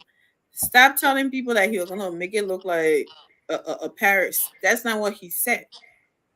Okay, and then you sitting here, you and myself, we're not there. The senator that drive on the road back and forth, I don't know why would he be lying to us. Said that the road are okay for now. He never said it was perfect. He said he drove on it and it was shorter hours than it usually were the past 6 years. That's what he said. And because he said that, all of a sudden he's not sedition. When he says the reality that you're not sedition, you must say something out of this world that something that we're playing under the sycamore tree, then you're sedition. This man this man said that the roads were pliable since Judge Rial, but Judge Rial went in helicopter. And I had that picture that he was posting in the mud. I was looking for it and I couldn't find it. So Vasco can see it. I don't know what it takes for him to sit there and say, okay, this part of it is okay. I don't know what it would do to him, whether they would revoke his reaction card or whatever they would do to it. I don't get it. How can somebody just be so like out of touch of reality? Like I don't understand it. Okay, and the thing is, now see the fact that the president started on this initiative about doing something to the roads. He started, but like I said before, when you're making these premises, you think you're coming. You don't know. JMB did not know. He knew the country was damaged, but he didn't know how damaged that it was. This damage. The caucus and everything was gone. So he made those promises, and those promises takes money. It's not rocks, okay? So if he came and then he didn't see the money to get it done. At least he started something. We should applaud him for that. It's not 100%. Of course, if you just go and do the mud and just buy it, and when it rains, yeah, something will get stuck in the mud. Let's be real. But at least he started something. Maybe the resources wasn't there for them to complete it, but I would not say I give him 100%, but I give him a day-way trophy. Day-way trophy. What is that percentage you add to the performance so far, as as the 100 days is concerned? Well, I will be naive to sit here and try to grade 100 days when I don't know what all has been done. If you're talking about what was all. The only thing I know about the 100 days because that song in the sedition mouth. I mean, we're talking about governance in its totality. Everything that has happened over the past 3 months of this administration. Yes, well, that's what I'm telling you. I don't know it all. Me hearing they have to come up with it. Emmy, trying to play song on a card here now. Emmy, what are you giving talking about? what you've seen so far, giving everything that has been. Okay, I know so far. Mm-hmm. Oh, okay. So what I know so far, if I'm looking at War and Economics Crime Court efforts, and I'm looking at trying to clean the employee. I don't know if that was part of the 100 days, but I'll make it part of my 100 days. Employee role, not photo role, but employee role, right? Payroll, something. The payroll. And then auditing and all of that.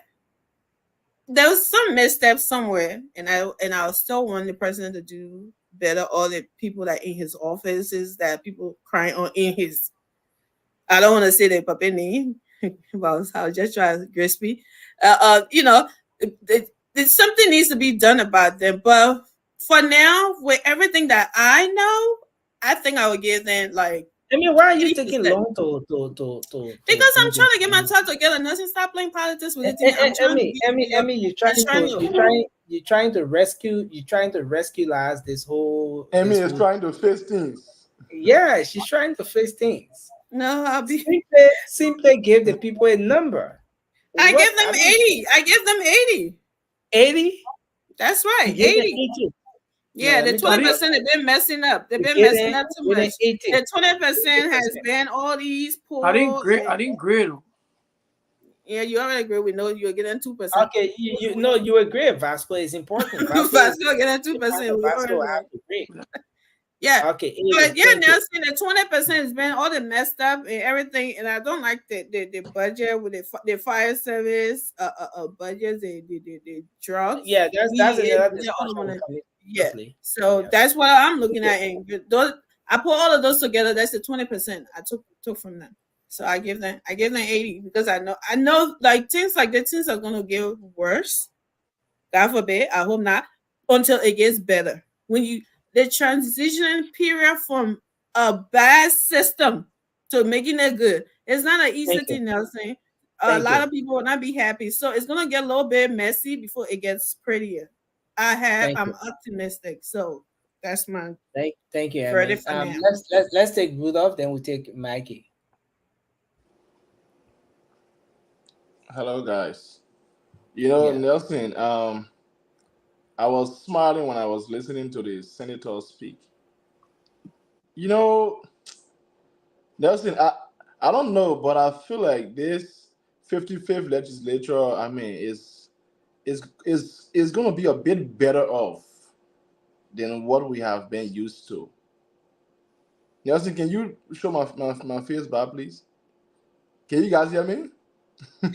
We can see Yeah, our face and we Nelson. can hear you. I mean, I don't know, but I feel like, I mean, I can see some level of I mean of consciousness within this new legislature. Honestly, Nelson, I see people. I mean, taking actions in the right directions. Example, the new lawmaker from Bond County, Mr. Fam, Mr. Fam. I think his name is either Fam Bullet something or something like that. Thank you. This man has revisited the law of China Union for multiple years. Nobody looked into it. He is going to it, and now they are starting to build roads in Bon County because it was a part of their how do you call it, MOU. But and again, I will go. So let me go back to the issue, Nelson. You see, everything is not politics. When that man was speaking, you could see an honest excitement in his face. He was happy for the Nelson. I can hear you on your own. He was happy. So Rudolph, is that something we're missing out on here? What? Considering that this man, Mm-hmm. Senator Zoe Emmanuel Peno, supported the CDC. He is still a sedition. Yes. Considering that a sedition, sweat and blood, And is tears. now praising the Unity Party government. No, Nelson, you don't call that praise singing. That would be the wrong. Again, there are different wrong, things that wrong happen word at to the use. legislature. I mean, is there any reason for anyone to believe that this is genuine? And You you know? see, and I think that is where you are making Vasco to be on the defensive. You don't say praise singing. This man is simply being honest. That's it. He is genuinely happy that now the time and energy it takes him to leave from his country to come to work is shorter, and not just for him but for his people as well. Now, see, within this 100 days, I mean, I'm not going to tell you say we grade Buckeye 100%, but to grade him below 60, for me, is a bit too presumptuous. Honestly, I mean, I would not also go with Ami, but I would grade him 70%. There were some missteps. There were some mistakes made, and it was Julius. It was this guy from from Tanzania, Julius Kamaragi Nyerere, he said, "Great men make great mistakes in the attempt of doing great things." So, What JB, what is being on you? yeah. Anyway, go ahead. No, Nelson, what I am trying to say is that mistakes have been made. Great mistakes have been made, right? But those mistakes were made in the attempt of doing great things.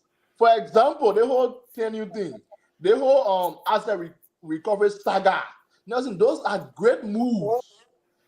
And we saw some missteps that happened along the way. No, Rudolph. What you If say you no, want no, to no, bring for? in, if you want to bring in that whole asset recovery team, where is the asset recovery team today? Nothing. What have No, you- no, no. No, listen, Rudolph. What have you heard about asset recovery team of recent? Since they dragged them to court, they came back from court. Whoever heard that ear, They are what have you heard Nelson, about asset they are recovery team? re-strategizing. What exactly is asset recovery team doing? I mean, They are if re-strategizing. Nelson, asset- no. Nelson, do not write them off. Do not write them off. They No, are but where is the asset re-strategizing. recovery team? I just told you they are re-strategizing to come back in to When come back last with did force. you engage with them? When What? last did they have an engagement with the public? Nelson, my man is on that team, Martin Colley, right? Who your man? Martin Oh, okay, Colley. your man. Okay, what So- Martin Colley told you? No. It's good now. No. Since you want to go there, Nelson. no, because we're talking about 100 days deliverable. You bring in asset recovery Oh team. no, I am just no, Nelson. I am telling you why I cannot grade What did him Martin 100%. tell you that they're doing now? Nelson, Or have been their latest achievement? I Asset just recovery. told you. Is it even fair to bring asset recovery team into Yes, this whole? yes, But Nelson, you yes, told me it's all that you know. You said everything you know Nelson, about it the is 100 fair. days. That's what you Nelson, said. So Nelson, that's why it you is bringing fair. that up. Because we are not looking at the fault, right? But we are looking at the idea behind it. Was it not a great idea? Was it not well intentioned? It was. Okay. There were mistakes made along the way. That's why I am telling you that I cannot grade him 100%. And that's why I even went for that quote. That great men make great mistakes in a team of doing great things. Okay, thank you. But Nelson, we are optimistic, like my sister Ami said. We are So optimistic. you get 70%, right? We are optimistic that in terms of this achieving government will the asset succeed recovery, and in Liberia terms shall of rise achieving, again. in terms of achieving 100 days deliverable, you give the government 70%. 70%, yeah. Thank you. Maggie, you want to come in? Yeah, guys. When the senator was talking, I was here clapping because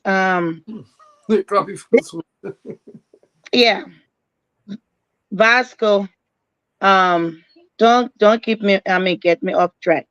Yeah, I was clapping because this is not a person. If the person was from or Unity Party or the rescue team, people would say, "Oh, because he's from the rescue team, that's why he's saying all these nice things." But this man is an opposition, and opposition doesn't see anything good. Will not say anything good about a government that they are opposed to. Everything will be like our brother. They will not say anything, but he went through it. It's like something you've been yearning for years, and last minute of time, you got it. You can appreciate it. Like when you're so broke and somebody gave you even $100, you will appreciate it because of the time that you never had it. You can see the excitement. And that was a wrong choice, words for you to say praise seeking, Nelson. That is not praise seeking. This man is saying something for his heart. He went through the road and he knew how terrible it was in the past. And he mentioned, he said, for the past 6 years and beyond, it used to take me this level of time to come to Monrovia. But today, it took me 6 hours. We should applaud the government for that. It's Okay, not Maggie, let me ask you one question. Maggie, let me ask you one question. Sorry to interrupt you.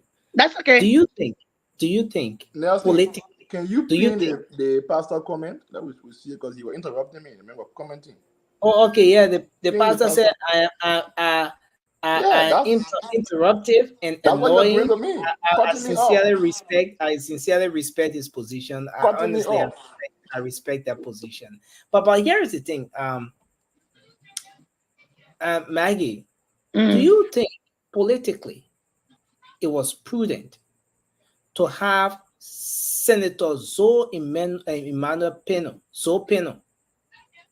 I understand this is the brother of the late lawmaker. What's her name from the CDC? What's her name? Vasco, the lawmaker of District 9. Mona Yeah, Young.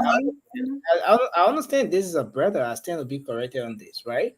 You see? Politically, do you think it was prudent to have Senator Peno, who is a sedition, taking the floor of the Senate on the eve of the 100 days deliverables, and then start to lavish praises on This his is not opposition praises.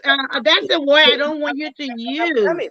Start to lavish praises on the Unity Party when, in fact, he's an opposition lawmaker.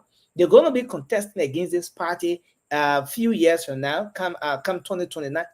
Was it prudent politically for him to have done that? Whether political or not, this is reality. No, I mean from the political standpoint. Yeah, that's what I'm saying. You're looking at it from the political lens. This man is saying something that he went through. This is real. This is not like make believe. He drove on the road and he knew at that time it used to take the 14 whatever hours, 17 hours. Politically, he was saying the right thing, and I believe his people that are driving that same road, they know that he's saying the truth. What it doesn't matter if he's saying it on the eve of the 100 days or after the 100 days. Maybe today is the time that he drove on the road and he kept to the public, his colleagues, and telling them, oh, I don't know about your own place. I'm talking, and you heard him, he said, I don't know about your county. I'm talking about my county.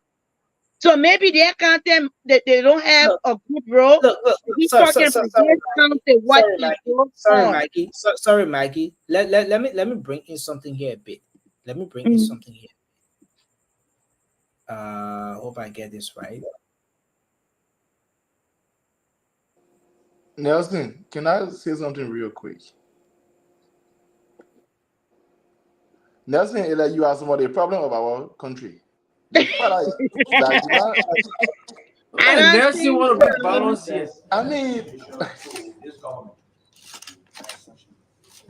years back, 3-4 days ago, I heard from one of my colleagues. I drove through Grand Gila to Monrovia. Years back, from Dreadful to Monrovia, 17 to 19 hours. I gotta beat You line. reach your town, forget about your car. It can be any car that Japan made for you. Today, from Dreadful to Monrovia is about 6 hours drive.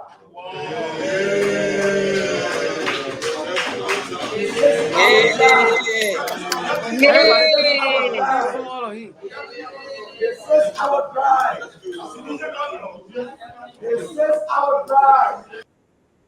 And he kept saying it. And he said, hold on 1 minute. Now, when I got from that video, 1 second before you ask me a question. He's saying it over and over. It's Over 6 and hours over. drive. It's like you're preaching in there. It's 6 hours. It's a big thing for him because he has never went to. Seriously, you No, That's it. it's a big thing for him. I sent a video But for that one thing road I got from that 2023. video again, that recording I that sent you you a just played video on that road 2023. Check your messenger. Tabasco, please don't do tapata, please. Okay, Mama, go ahead. Thank you, Nelson, son. confirm we are sent on that. Thank you, son. One thing I got from that video, he said one of my colleagues said in 3 days ago he didn't call a colleague name or what county, forget but about putting that thing directly. Yeah. another county, the colleague was talking about the easy way that he came through from his county. He did not mention the county, but he said another colleague talked about driving through their county. Was he? So he trying to boast about his own county too. It's not only your county, my own county too. I drove 6 hours. Smart It's point. like the excitement. I wish he was going to talk with a colleague like he was referring to which county, so at least we can know. But he boasting about his own county. It's not only about you, my own county too. I drove 6 hours. So it's a plus for the government. Because everything, you see, we keep, the rescue thing came in to this government with a minimum. Our past leadership we had took everything out, and we're trying to recover. And like Rupert said, we shouldn't wipe out the recovery rescue recovery team. We shouldn't, because we believe, and I am hoping that we will get all our money now. Those people that have put into their children names, their grandchildren names, their friends and their auntie and their uncles name, we will get them back. But this government came in with a little, and they're doing a marvelous job. I'm not in Liberia. You in Liberia. The men are saying that Vasco. I know Vasco been on Liberia almost 5 to 6 years. Actually, he didn't even go to the full government to even know what how the road were open. During the last election, what did we see? We saw him flying. Where Thank you. back then was used to say doodle, but we saw him flying with jets during a campaign time. So if those roads were good as our brother just said, he would have driven on the road. But he flew. For the sake of transparency, Mikael, you can come in. For the sake of transparency, Vasco shared a video with me. I don't want Vasco to say, "I'll play a video." I'll play Vasco's video. But Mikael, where did Vasco get a video from, and when was it? No, guys. The man said a couple of days ago. When did Vasco get that video? Statement. I just want Just be patient. My disagreement was so painful is to lie to the public that he used to drive 17 hours. That's a big lie. No. Hold on 1 minute to confirm what Opinion said. I just got a text from a family friend that just texted me that they live in Zwedru and they're in Morovia, and confirmed, listen to the show, confirmed that they took they are almost 5 to 6 hours from so the friend. Yes, I'm saying right. I can screenshot the text message. We here for text message. Oh no, but you is lying.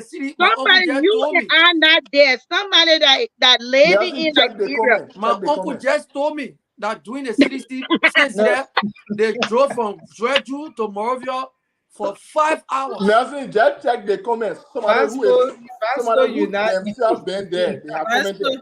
You said 10 minutes coming from Maggie. You first hear that you're hearing it from the senator. No. Emmy, guys. Please play my video. Let it be. You didn't stop it because I just said one word you want. Nelson,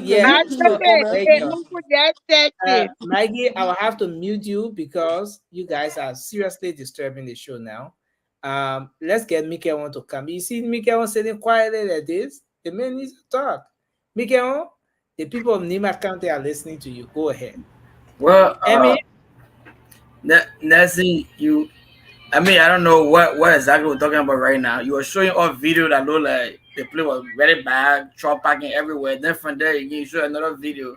Okay, so let me explain the two videos. Let me finish now. Why can't rain? I want to explain the video. Nelson, can you pin the comment, please? I beg you. Somebody No, comment I'm there. not pinning any comment right now. Nelson's like a real Because supporter. Honestly, yeah, okay, thank you. Yeah, give me chance. Let me talk too now. All right, I'm free So, talking. Why are you talking now? so let's do this, right? Let's do this. Hey, man. Let's do this. The first video I played, right, was few weeks ago when my colleague went on some visit along that corridor. About 3 weeks ago, he recorded that video. And then today, the lawmaker went in session. He's giving another side of the story that as of now, what the present condition of the road is. That's what the lawmaker was talking about. Yes, I know you watched this video. Okay, folks, Spoon TV Live, we are here between Zouedju and Toasttown. We are headed to Toasttown, but the road here, as you can see, is very, very deplorable. I mean, it's beyond deplorability. Very, very bad. Okay, so the man no book beyond deplorability, but that's it, right? That's the condition. But now the lawmaker in session today was saying what the present condition of the road is and what sort of advantage that gives to him as someone who makes use of that corridor regularly. So you can go ahead, Mikael, and make your point. Well, you know, as a CDC lawmaker, yeah, you know, I asked that question to differentiate the time period before we speak, because most of us don't live in Liberia. We come here and try to make point for the people that live in Liberia and who live in the actuality of what we're talking about. So we gotta be, you know, clear with what we're saying and get some knowledge on what is going on in the country. But I think there's one reason why all of us come here every day on the show to stay here and make our contribution to our beloved country, Liberia. And we all got this. I believe that we're supposed to have common denominator, you know, as to our being here on this show, you know, every day is to see the good of Liberia. That's our common denominator. I believe it's supposed to be. Not all here to see Liberia fail. So our common denominator is Liberia to be a better country for all of us and for our unborn children and for our next generation. So having said that, you are coming with your question. I've been sitting here quietly, but I've been speaking. No, we have to engage. We have to interact. It's not going to be a speech, you know, a one way. We have to interact, Mikael. Of course. So Yeah, you're right. let me come in with this, Mikael. A CDC lawmaker, yes, who should be every single step along the way, undertaking initiatives that will better prepare his party that was massively and miserably defeated at the ballot box. Okay. Just last year. Yes. Do you think it was prudent enough for Senator Zoe Peno to have taken on the stage and said all those beautiful things, lavishing praises on the Unity Party? Like I said, our reasons of being on this show is this one common denominator is for Liberia to be a better country. Now, having said that, every president that comes and go, our goal for that president as a country is for that president to succeed. That's our goal. So everything else that we have to say, that we have to do, everything we say and do is to make that president think that it's governing a country, that it's there to do what is right for that country and to do what is good for the country to develop. So we all know Joseph Boakai, President Joseph Newman Boakai, first 100-day delivery. Some have been some ups and downs in it. And when they men were coming to power, he said, in the first 100 days, we made most of the road in Liberia accessible, not paved way or freeway or some kind of express road, you know, that people will be using and enjoying for the rest of eternity in Liberia. But in the first 100 days, we made most Liberia accessible to the citizens. Now, a CDC lawmaker, or all people, all walks of life, coming here to say what he said. The only thing I look at the whole thing is, if we have a leader that try to do something in a positive directions, that ought to all, you know, adore him for that. That strengthening that person to do So what is do you right. think he was coming from a point of patriotism, love for Yes. country? He was just Yes. trying to see the way he sees it. Right. He's not coming from the politics side of it. We all No, know. but how about the fact that there are other lawmakers in that Senate who are Unity Party lawmakers? They are very strategic. Like you take the Protem, for example. She knows how to work her way around these senators and get her, on her side to do what she wants them to do. Don't you think that the politics of the House and everything that goes on there, that the biggest political theater in the country, don't you think that the politics of the House has some sort of influence over the way the lawmaker emphasized this whole rule thing today? No, that's not necessarily so. No, because everybody in our house was elected by their party to go there on their party ticket to represent wherever the constituency they're coming from on the inner side of the country. They were elected through their party ticket, and that meant when they, I believe, on CDC ticket. You understand? So you're not there to go be bringing praises to President Boakai, but at the same time, we all are serving in the interest of Liberia. Like I said previously, whatever in the best interest of Liberia that our leaders are doing, that brings some glory or opportunity to our country, that commends the person for that, and that motivates the person more to look in that direction to see what they can do better for the country. But we are about to open the phone lines. We're about to open but let me ask you this question, Mikel. Okay. Mikel. In all fairness, yes. In all fairness, do you think the 100 days deliverable, right, been achievable? Let me put it that way. Let me sound like the. Well, I will answer the questions in trying to give my view as to whether what I think of it. You understand?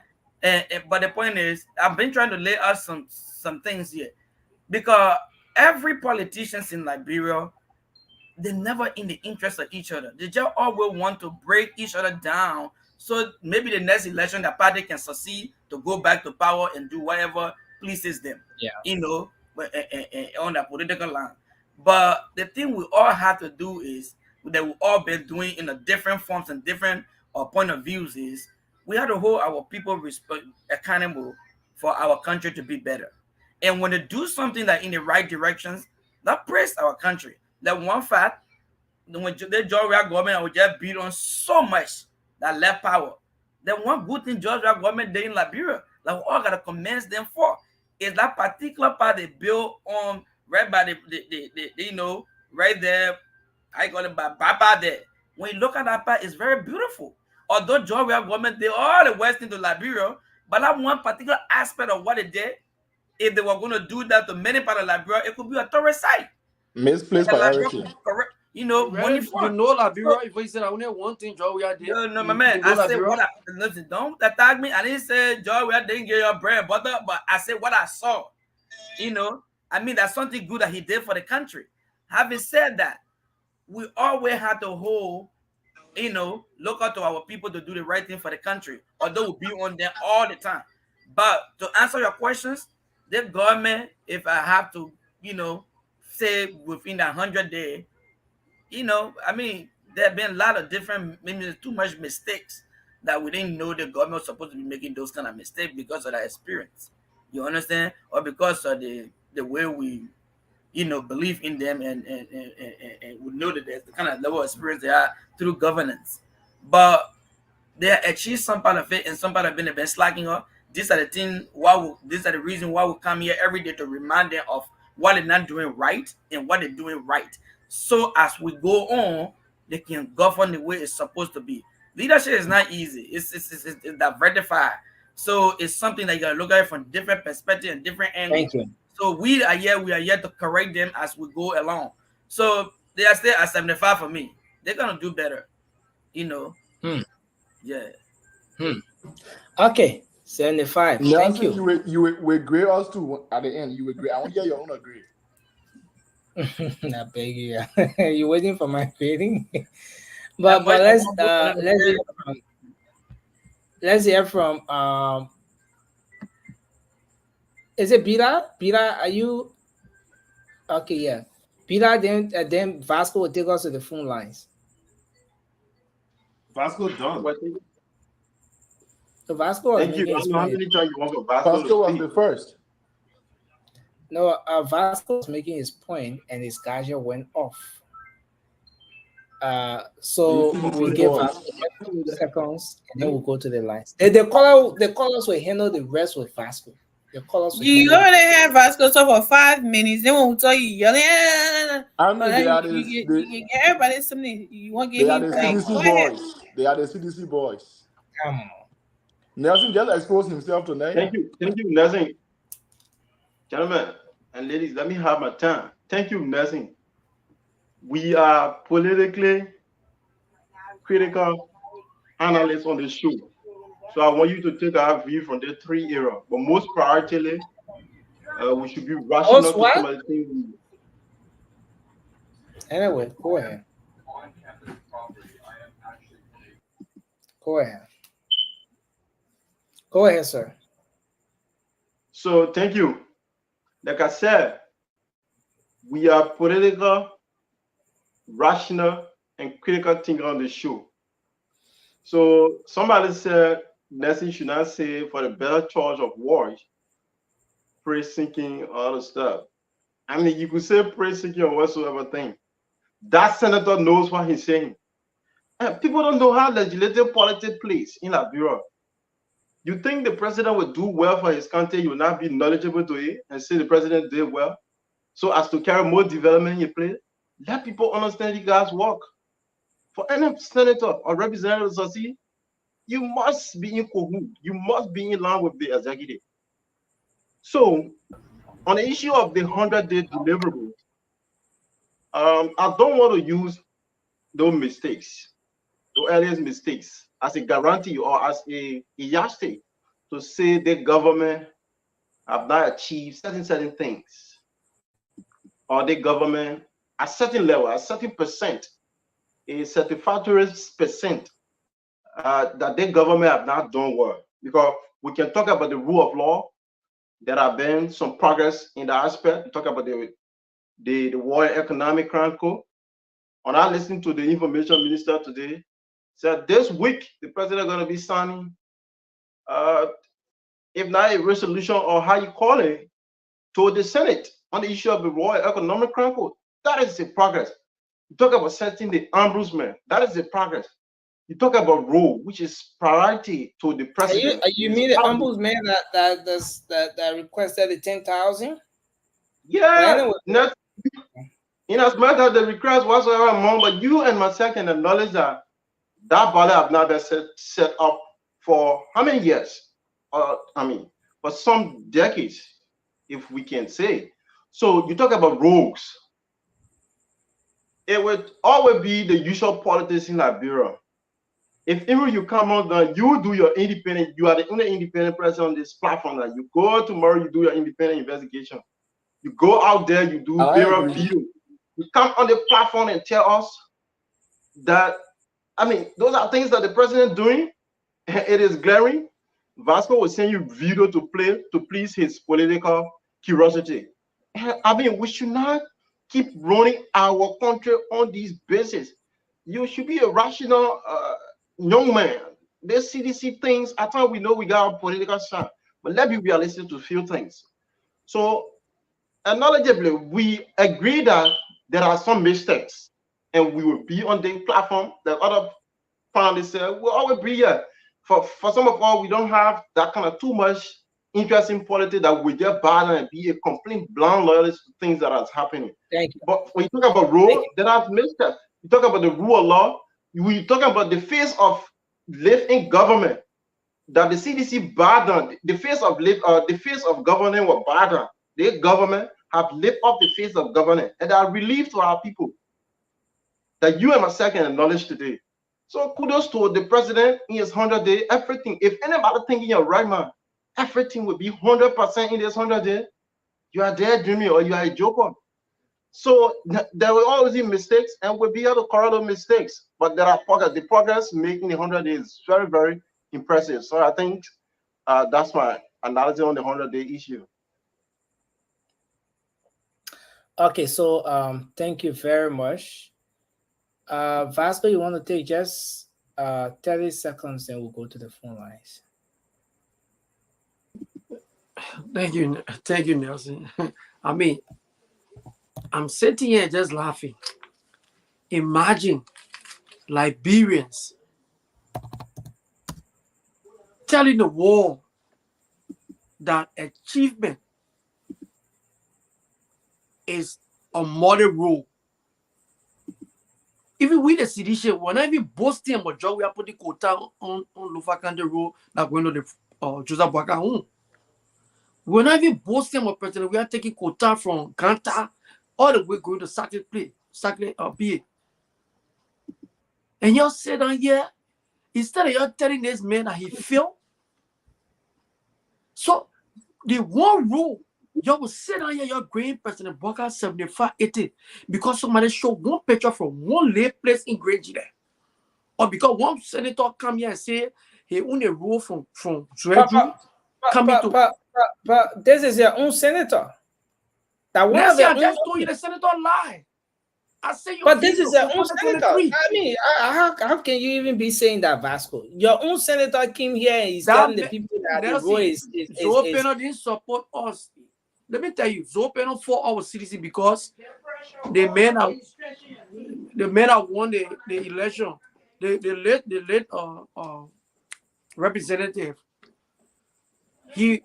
He never. You saw the Grange that put Twitter Zoopeno in Grange there. Man, tell us like a feel like you can be lying, spewing this lie on the show, man. You saw the put Twitter here. I'm gonna be letting my thought back.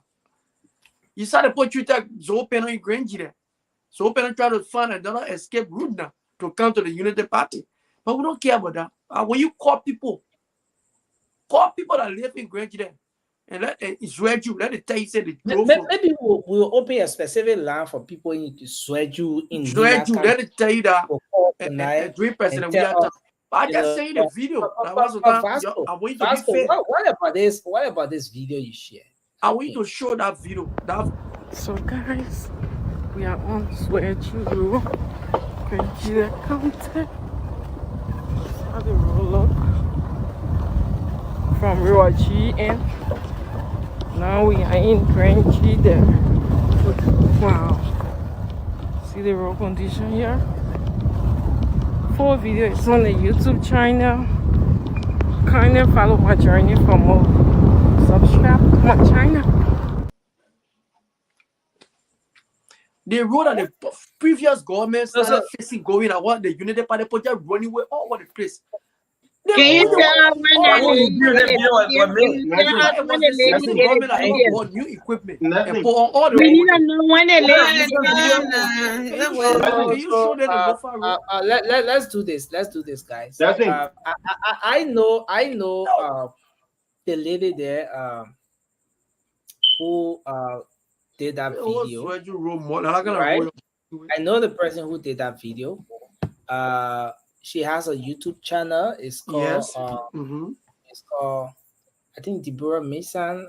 That's her name, but I think that's a YouTube channel, Deborah Mason. And at the time when she was about making this trip, I was in the know, Vasco, and this was far before the 100 days.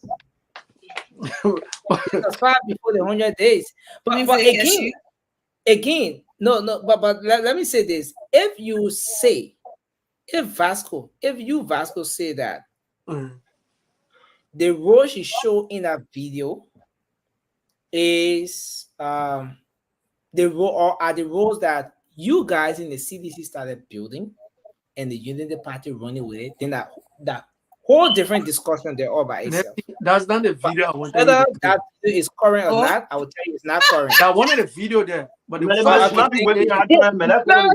That's just show the bad one. Not bad one. Now good one. I want for this to show the work that the CDC government did. What you're running with. Everything. Let's go to the work.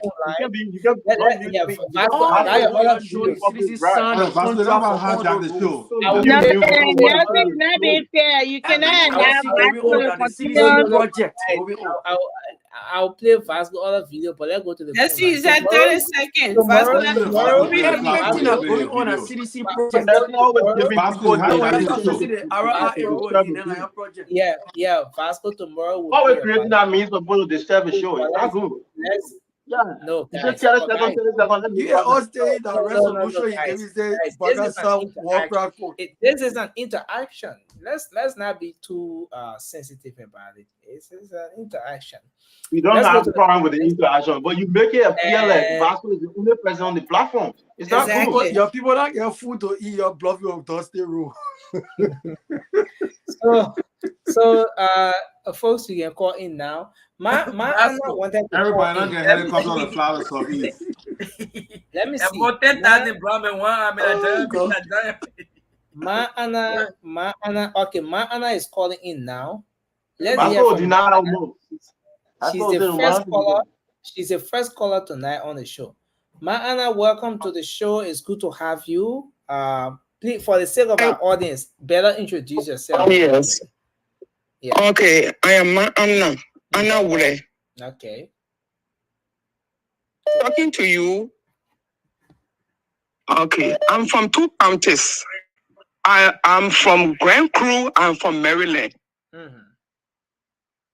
So I know about that South East Road very well. Okay. I know that road very well. I came here 2022 September. I'm not even 2 years old in America. That South East Road, I was sitting down here, I saw the total road. So from total before you enter Grand Jude. The our road, it has two types. We have the clay soil. That one, by the time small rain, they will mess up. Then we have the gravel. So now, the rescue team, apart from politics, I'm speaking out of politics. Yeah. The truck, the machine they sent on the road, they escaped all the muds and went to the gravel area and created it. Is that road maintenance? They escaped. So start to enter Grand Jude. I'm speaking to you now, my truck is in it because my children myself will have a business in Grand Crew. The biggest store in Grand Crew, one after Bo. You ask anybody from Grand Crew, from where they go to the Senate. The road that people say they're facing, that they want from Lima, from Tapeta to Grand Jude, from Tapeta to Zweju, that the road that people facing.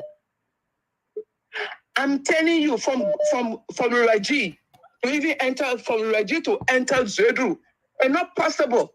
Okay. From Raji to enter Zedru, it's not possible. My truck is in the mud. No. So how you? This morning my truck. So what you make of the whole 100-day thing with the Unity Party government? You think they're doing well? They're doing well with it, or they not do well with it at all? The 100 days, the road issue that people talking. I don't want him. Let get politics. I know that is open, not talking over there because he came. No, Mama. No. She's bringing politics in the whole thing now. She said no politics, but bring politics. Come on now.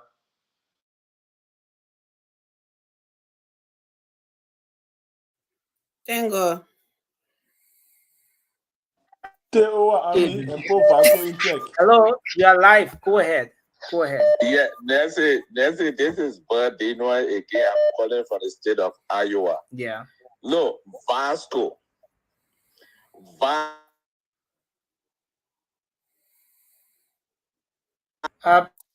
Direct. I think people need to be calling Marco. Please don't. Yeah, that's it.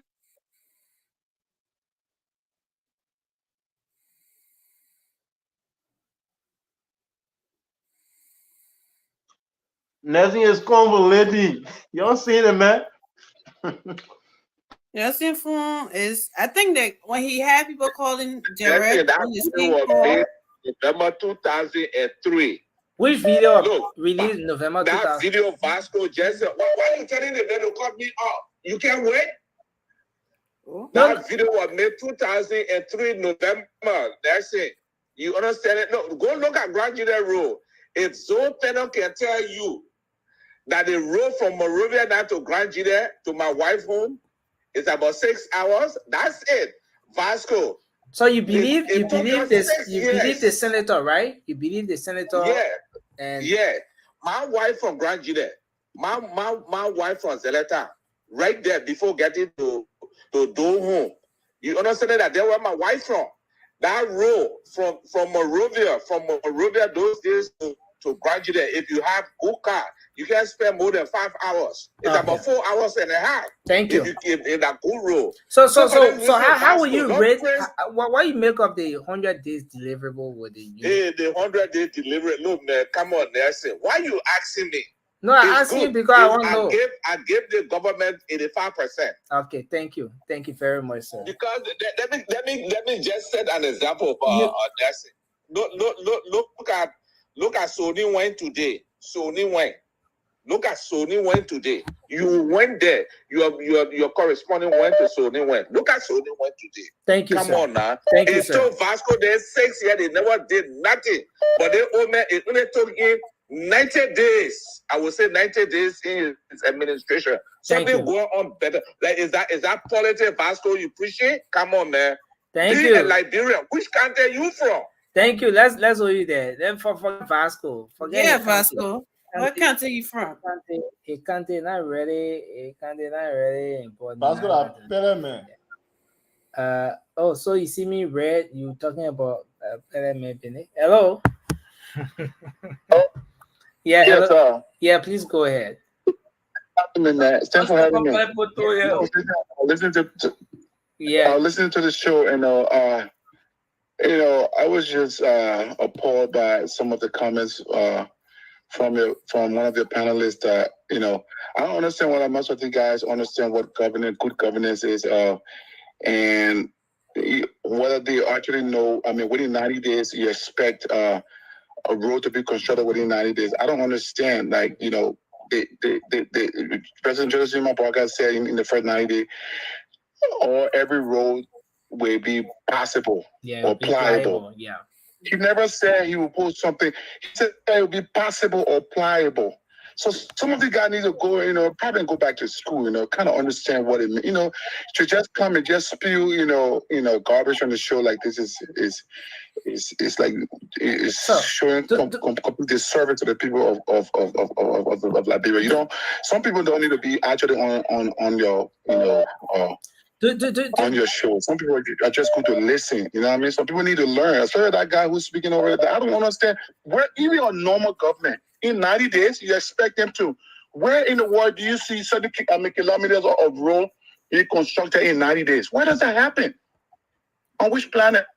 So I mean, do you think it was politically prudent for Senator Zolpian to have mentioned some of the achievements, and especially the way he said it, lavishing praises on the Unity Party administration? Do you think it was prudent as an opposition senator? Well, maybe there was something there. Maybe he was trying to show a breakaway from his previous party, that is the CDC, and then he's trying to inform them that he's breaking away from them. But that's to him to decide. But for us, for some of us who support the rescue mission, I mean, for us, we welcome that, but I don't think it was politically expedient for them. But for us, I think it's good. It's a good news for us. Let him put it out there. But for we know what Joseph Zuma Barker said was the road to be pliable, and there's no human being on this planet that would believe that even maybe a 1 mile road could be constructed in 90 days. But I mean, several kilometers were talked about. You don't expect this man to be, some of these guys, I mean, go tell that other thing on the railway and blue to go and define the word pliable or possible. Okay. So I mean, so you can better understand. Thank you very much for your input. We have okay, so we'll take 2 more calls and then we wrap up for tonight. We'll come back to the panel to see how we can start to wrap this thing up. I see Marcus Morba on this call here. I don't know if it's right, but welcome to the show. Your name and where you call from, sir? As you just said, Marcus Morba, calling from Minnesota, USA. Okay, please go ahead, sir. Let's hear you. Pascal, I want you to really sit down and understand yourself. You, the loafer you coming from, I drove on Rofa Road 2 years ago from Zozo to Vonyama. It took me about 11 hours with the Toyota truck that I have. And right now, just day before yesterday, brother, it just came from there telling me, say the road is very good. From Vonyama to Zozo, now it's taking 3 hours. From Zozo to Vonyama, I took more than 11 hours and I went. Not to even come, even when I was coming back, I saw a truck. On the way that I passed to go to Vonyama, and when I came, I stayed there in the mud. Now the road is working. But I will not play no magic. 6 years for cannot be fixed in 3 months. Please work with us. We will do the best we can do. Okay? Next time when you go to Zozo or wherever, you will see how many minutes you will take to get home. So I beg you, buddy. Try the thing. Put our people first and let God bless the nation. Thank you. Thank you. Let's take this call. This one here. Yeah, hello, you're live. Let's hear you. Go ahead, sir.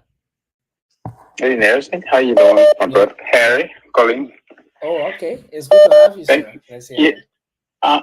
Yes, thanks for the show again, and thanks to your panel again tonight. Nelson, the level of problems that we have in Liberia, enormous. I always refer those issues as age-old problem. Years of problem, broken, everything is broken down. So even if Joseph Walker said he's going to do everything in 100 days, come on. Do you really can you take that and run with it? But if he can do it in 100 days, was it prudent for him to have said it? No, Nelson, to be frank with the president, I think what he was saying is that, look, we all understand what government is, especially countries like Liberia have so much problem. I think he was referring to the fact that at least for the first 100 days, we will be able to put things in a better perspective. No. You are giving your own interpretation to the president's comment. He said the roads will be pliable. He didn't say put things in perspective. But forget about that pliable, all that stuff. Listen, first of all, where are the roads? We don't have to. The very first, the road from Rousefield to Earley Junction, we're still struggling to modernize that. Think about across Liberia, going to Lofa, we don't have the road. So I think my understanding from President Walker is that, look, we will be able to be focused. We will start putting things in a better perspective. The government will start running. Okay. But one good thing is to give him all credit and award, everything. One good thing, I think he seemed to be focused. In as much as we're starting slow in certain areas, but I see the focus there. Okay. So no matter what you do, you can bring the best government in Liberia, Nelson, over the next 20 years. It's not going to take one man to fix the issue of Liberia, but when they are focused, I think we should give them the credit, right? And be happy because Liberia is our country. We shouldn't make politics of other everything. Let us pray for this government to stand the right foot, my brother. Thank you. That's just my take. Thank you, sir. Thank you very much for your input. We'll take the last 2 calls here, then we try to wrap up. Let's see if we can squeeze this one in. Hello, you're live. Your name and where you call from? Hello, are you here?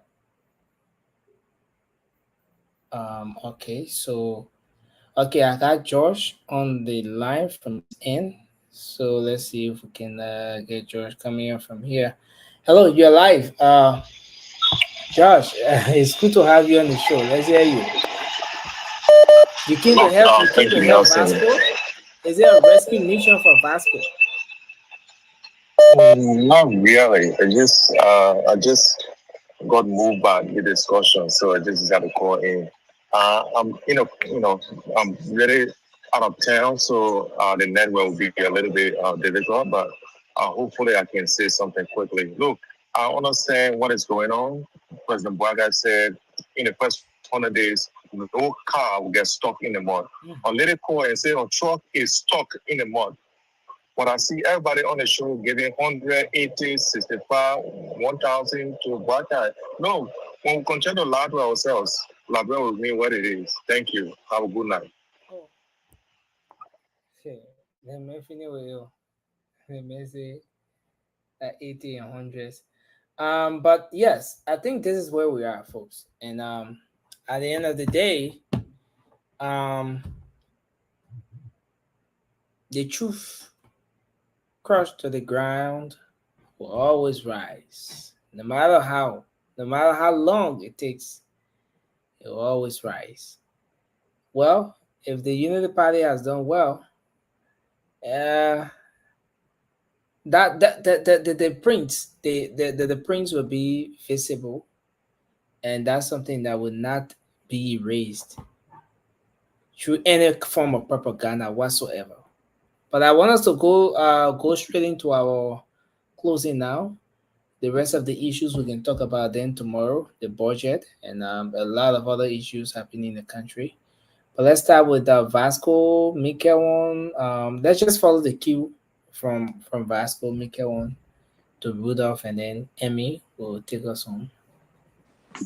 Thank you, Nelson. And let me say thank you to the callers. You know, like I said yesterday,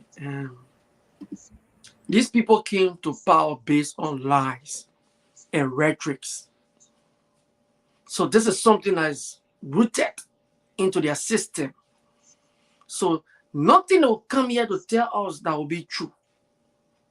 I've been monitoring these people from, I don't know, since we started to rescue something. And everything will come and say here, they are all lies. I understand the callers. Nobody forced this president. Like I don't take the president serious because I know he's not in charge and he don't know what he's doing. So he came and told us, nobody forced it in his mouth. He said in 100 days, no car will hitch in the mud. So if you have cars hitching in the mud, how you call that? Is that a failure? Then you want to take one day and dust the road dry season. You go sending part of the road as the citizen government already fixed in the high equipment all on the roads. You go there and take picture and showing it because you want to impress the people that you work. And these are the kind of things that can make government to fail. If you make a mistake, say, oh look, there was just a slip of tongue, the president didn't mean this. And you know, how can you kind of tell some people like us that in 100 days no car will issue more in Liberia? Then you make the president, it brought the presidency to public ridicule. It make people to laugh at us that this man don't know what he's doing. So nobody can can't tell me anything. This government has scored 0 in the first 100 days. Are there anybody to tell me, show me what is the achievement of this government that is impacting the life of the people? When you talk about achievement, the people down there should feel something. When President we are saying free tuition, the people feel it. When President we are saying university free, the people feel it. These are the things we're talking about. I'm not in charge of nothing. The one doing it, he know what he's doing. These are the things we're talking about. You just can't say no car or hitch in the mud. What kind of statement is that? Then we see car all in the mud. We tell you say the president failed. I mean, you are in charge. Then you're sitting down here telling us the president school. You keep muting me and you telling me I'm in charge? How much for back or rest now? You ain't understand the first statement I give for your president. The hardship is too much in the country. In my 500 there, we try to make sure we find a solution for the hardship. How many people buying rest right now? How much for gasoline? Have any other basic commodity prices come Vasco, down? you're done. Mika won't. Let's go. Send nobody in charge. Mika won't go. Vasco, thank you. Let's go. Mika won't. You the host on this Vasco, show. don't even They say have army. show. I'm talking about army now. You know. I mean, they didn't want to talk. So The Mika army won't. tell Please, me to. Vasco, please I'm stop. done. Please mute and let Mika won't go. You don't have Okay, no, guys, let's do this. Guys, let's do this. Guys, let's do this. But Frenzy gave you invite to get on his show. You say you won't carry politics on the main show. I mean, I said the only way I'm not gonna show you. Don't put a link in the chat. That is something else. But when you put a link, I'll come. Your whole government get fuel fire. Like you going fuel fire in Liberia. Come on, man. Let's take Mikael. Mikael go ahead. That man ain't gonna be dramatic on this show, I swear. Well, well, like we've been saying this. First of all, Liberia as a country, there's a lot of things going on in Liberia. Liberia is not some place to say they are developed country trying to face something. No, with everything anybody want to do in Liberia as a president or as a leader, you gotta start from almost at zero. Because even the blueprint that there is not something that you can depend on. So, by the president saying, we all know on the show that you don't have to be an engineer to figure that out. That no country road can be built in 100 days, not even 6 months. I mean, rare good road. So, we can be sitting there trying to argue over something that's not supposed to be an argument. We all know President Bouaka said in a campaign speech that people will access many part of Liberia in your first 100 days. Not to say you are going to go fix the road to be a paved road for people to use it for a while. Well, he had done it. Many part of Liberia is accessible. People can go there and come back.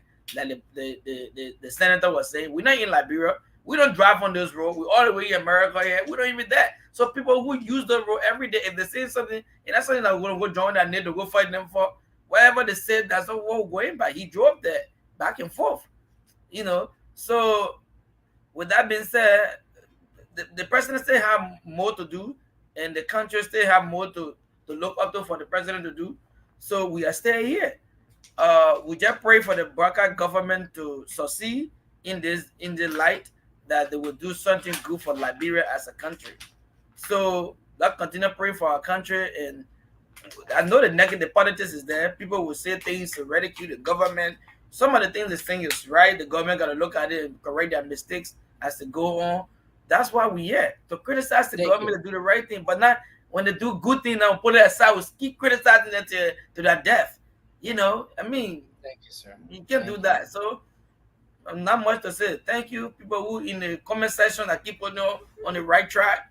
And thank you, my friends that are on here. Thank you, Nelson, for always being here for us, to come here. So, it was a good show tonight. Gentlemen, thank you, and we're here to see. Thank you for the night. That's my closing. Okay, so Bira, and then I thought I saw Mikey. But Bira, you and Mikey went backstage together, and you both came back together, but then she's gone.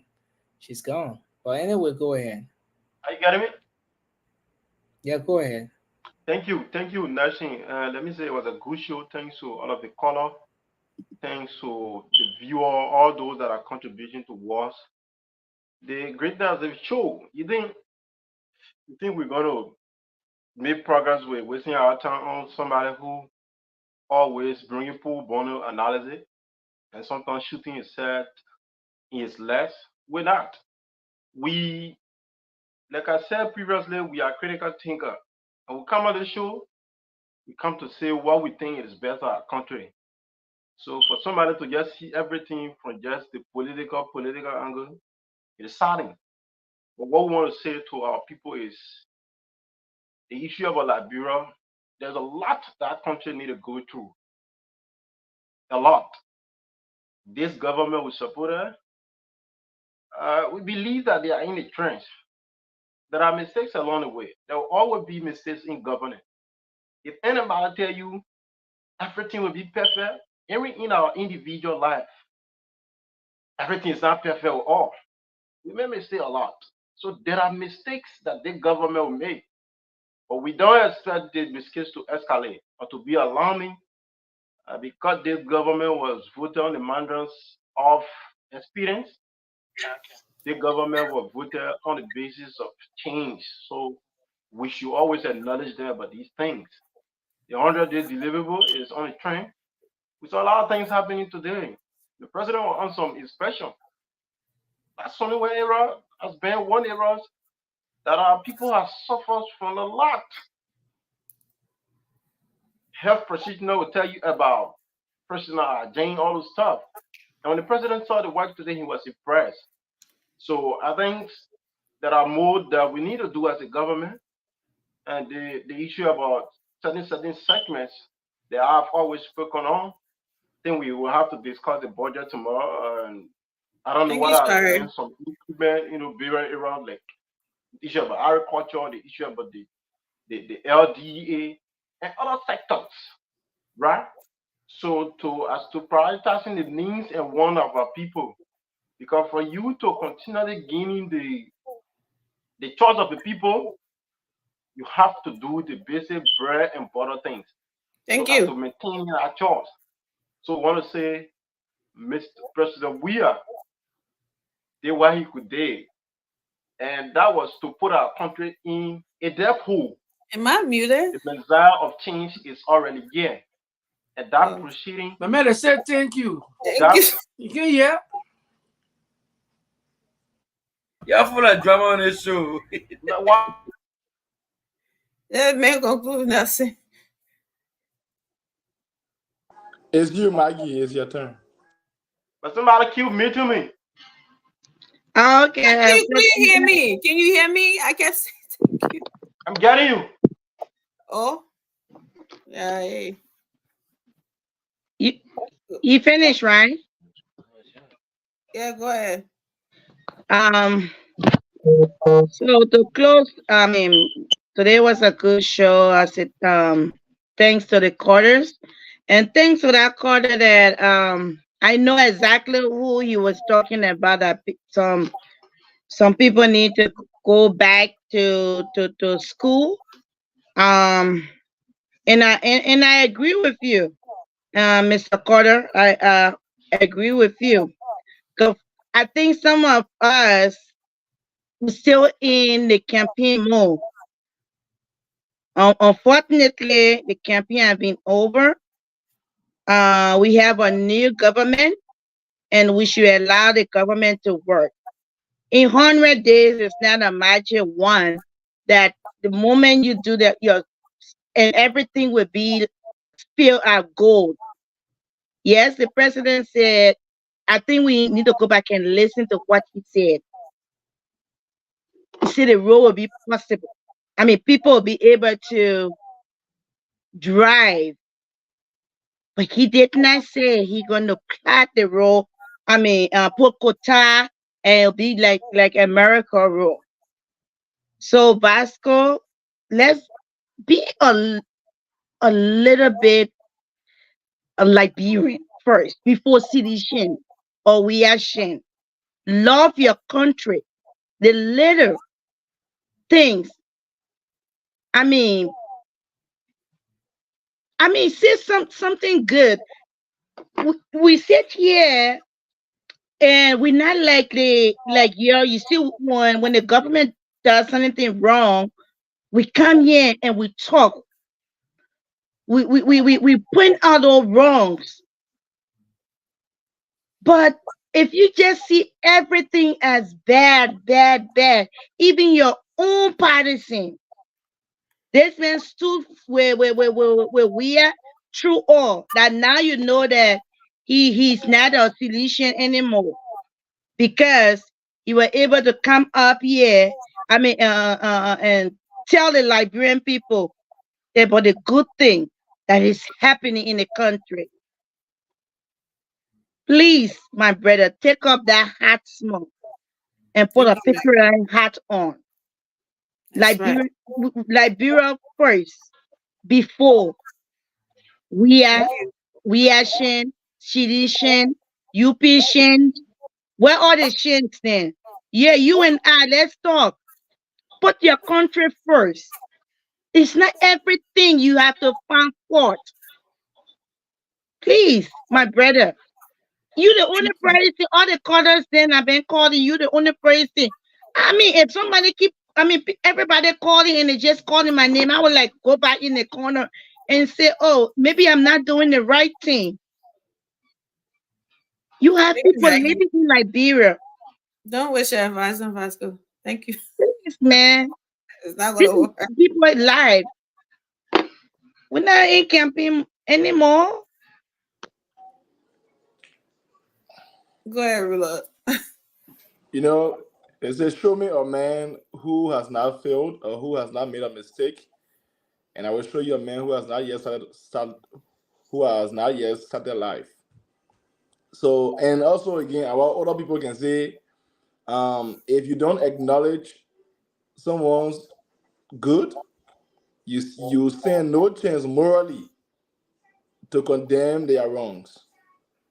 So, Vasco, if you cannot acknowledge the good workings or good works of this government, you will be in no place to criticize this government, or we will not take you seriously.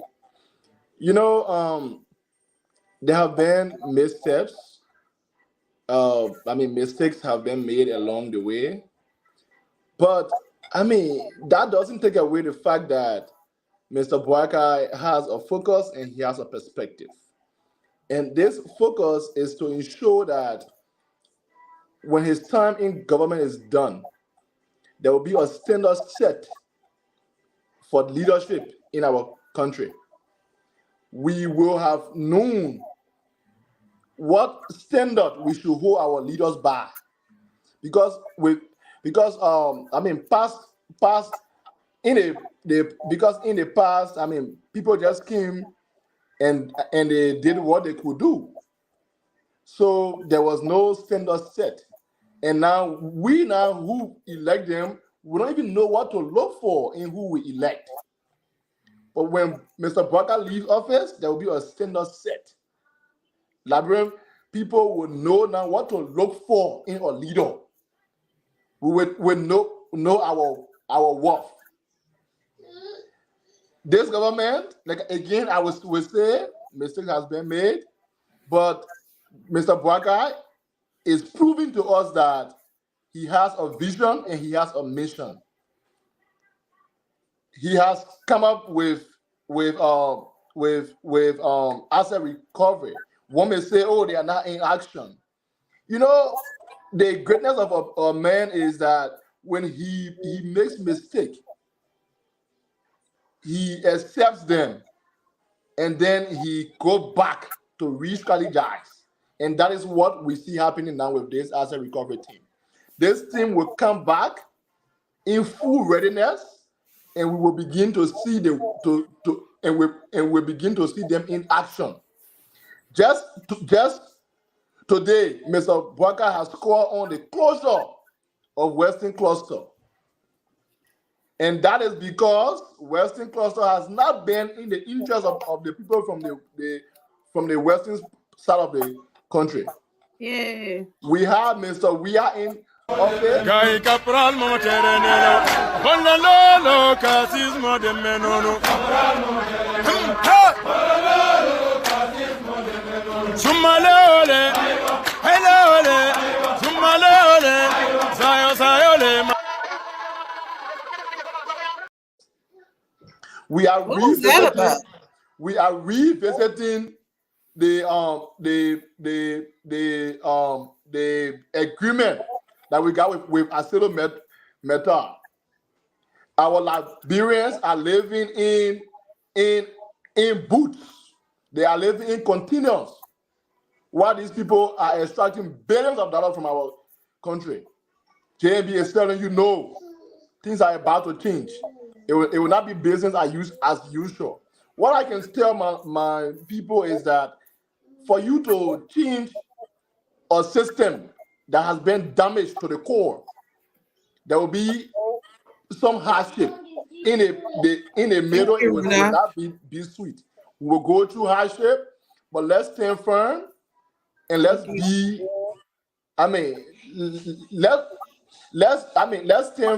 firm and let's support our president, because if he succeeds, Liberia succeed. That's right. And I didn't go 1 minute here. What? If he succeeds, Liberia has succeeded. You been 5 minutes. Let's support Mr. Boakai. Let's remain optimistic. Liberia shall rise again. Thank you. That's right. And look at time you use you. Yeah, folks, thanks for another night, another great show. I will close the way I started. You know, our brother Vasco started and saying, "Oh, the guy man, he told me he want for fire. I want for fire, President Boakai. I can't wait for fire." You see the ignorance, right? The ignorance. You see, Vasco is the type of person who Just let it, even if you go to your party post saying about him, he like it. So now he own the platform. So you can spew all the crap that he gets spew. But I was telling you, folks, you know, as you guys can see, I have a mission called Operation We Are Firefighters, right? I'm collecting fire smoke alarm. By the end of June or July, I want to have collected over 1,000 smoke alarms to send to Liberia. I'm not saying that I'm fighting fire over there. I'm going to prevent fire. But my goal is to give our people a fighting chance. So that when the fire occurs, most of the time it happens at night. Our people that die in the fire is because they are sleeping. They don't even have any warning sign. But when you have one smoke alarm that is working in your house, by the grace of God, when the fire starts, before it even get big, the smoke, the alarm will detect the smoke and will alert you so you can leave. So I'm begging you guys, let all rally. Join me, Operation We Are Firefighter. Let's collect smoke alarm to send to our people in Liberia. Vasco, stop this ignorance that you have in you. This is ridiculous. This is not politics. Because when I send this smoke alarm to Liberia, I'm not asking you to see United Party's name. At some point in time, you should get serious as a person. If you sit on this platform, want to be, you want to talk about Liberia, be a patriotic Liberian. There's no joke. Our people are dying every day. Toddlers are dying before they're even 6 years old, burning in fire. So I'm passionate about what I'm doing. So there's no joke. So when I'm talking about this, I don't want to see us smirk. And you talking about you put the bucket for fire that you won't fight it. I will do what I can do. Even nobody have me that been buying. I got 24 now. If I had to spend my own money in the next 3-4 months and buy 1,000 smoke alarm, I will buy and sell to Liberia. It could be the one that will save your cousin's life, or your brother's life, or your friend's life, or somebody relative of mine, or somebody that one of our viewers. It could save their life. So I'm asking everybody in the U.S. inbox me or start your own initiative. You don't have to collaborate with me, but start your own initiative if you want to. Collect smoke alarm, fire extinguisher. Let's send it to our people there. Let's give them a fighting chance so that when the fire occurs, they can be notified they can escape with their lives. There's no joke. You see the budget, $3 million, all going to payroll for the fire service in Liberia. We can't wait for our government to do everything. We that outside here that are privileged to be out here and able to work and get paid on time. A smoke alarm, you can get a pack of 3 for about $64. I was just in Lowe's today. You know, that's small. I mean, it may not be, it's not cheap, but we can afford it. But if we all band together, 1,000 people donate one smoke alarm, 1,000 smoke alarms right there. Let's help our people. It is serious. Our people are dying and losing their properties and stuff. But this is what I'm doing. If you are interested in helping our people in Liberia, I'm not asking for money. If you send money, fine, but I need to purchase smoke alarm and send it to me if you can. Inbox me. We can discuss it from there. But help me help our people. The challenge is out there on all major platforms. We are firefighters. Let's help our people. Thank you. Thank you. Francis, just 1 second, please. 1 second. Go ahead. All right. Francis, I told you the other day, do not stress yourself on Vasco. Vasco was the same person that said they're gonna buy bodies. I've been waiting to say this thing. I mean, a lot of people say I shouldn't, but Vasco was the one that said that CDC people will buy. They will even go to the morgue and buy bodies just to pimp this government back. He said it in the on his platform, and he said it in the tree. I've said it many times.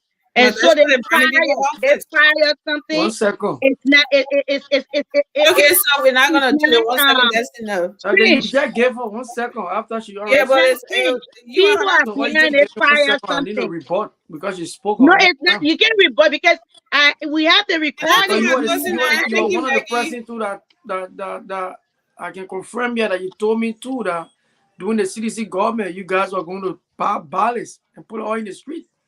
Nobody said it. You said it. I mean, we all you said it on your platform many times. You said it too. You said it And too. I mean, like the Liberian people are not even believe that. Let me So do you your think they call. will They So believe? let will me not do even my believe posting. that.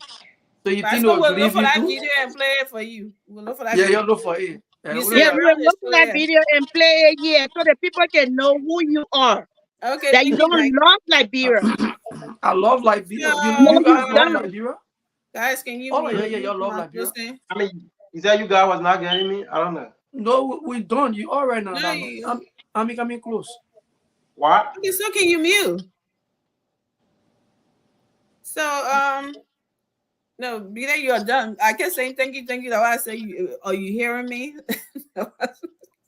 Yeah, I was getting you guys now. So, I'm gonna start from the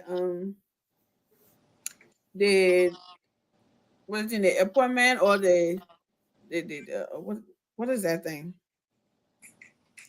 The acting positions that you guys were Patrick Hunter then was put into, and people tripping over it, was sedition or tripping over it all over the place. I think that there's nothing wrong with it. The problem wasn't the people that was being appointed to that position. The problem was that these people felt that they was being removed unconstitutionally because they were. Vasco, what is your problem? Sorry, I thought So they thought they were being removed wrongfully from that position. That what the problem was. So these people are coming back. You've seen people that are appointed to come and serve after these people got suspended as acting. I don't see anything wrong with it. That wasn't. I don't know why people are tripping or saying that. Why the same people? Why the same people? Why not the same people? What is wrong with that? What is your argument in that? What is the law that says that when you appoint somebody to an office and it was wrong, you can't appoint them to act in that place? I don't think anything wrong with that. So we should get rid of that narrative. And the president has his right. He has his reasons for doing what he's doing. And back to this 100-day thing, like everybody had already said, don't want to be repetitive. Thanks to the Joseph Yuma Boycott government, we prayed. We're here, we're praying every day. And I pray that what my sister spoke about, and I've been sitting on this show talking about it. I said I hate to sound stupid, or maybe wrong. I hope I'm wrong in the whole thing, but I don't think some of these fires were a normal fire, because we had all these problems that in Liberia. Now we had it 6 years ago. Okay, we had them there. If you're talking about LEC, all the people that were at LEC 6 years ago, they are still there. You cannot, you'll tell me if somebody else went there, you'll say, oh, maybe those people don't know what they're doing. They replaced the people who knew what they were doing. But no, those people are still there. And if you're talking about heat, we should be seeing a wildfire all in the bushes, because it's so hot, the place is so something, but none of that. Mostly we see mostly in the night when the heat, when the temperature cool down. That's when we see these fires all over the place. And people, I don't know, it's sickening me. It's so sickening for people to want to play politics with other people's life. You want to make government look bad and take and risking people's lives. Some people are not, they were not able to get out of those fires and something.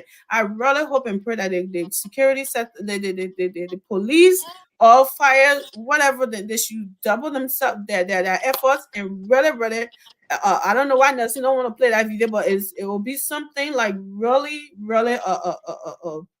awareness, that you will be something for the people to know that some of these things are not happening on a spiritual level. Like our Sakimochi brother let us to say that demon has arrived and Waka become president and is spraying fire all over the place. No, they are doing these things to make the government look bad, and there are several other ways you can use to make government look bad than using people's lives. And I wish any of those people there that set fire, that anybody got killed, they and their family, regardless of where they had at, they will get burned like that too.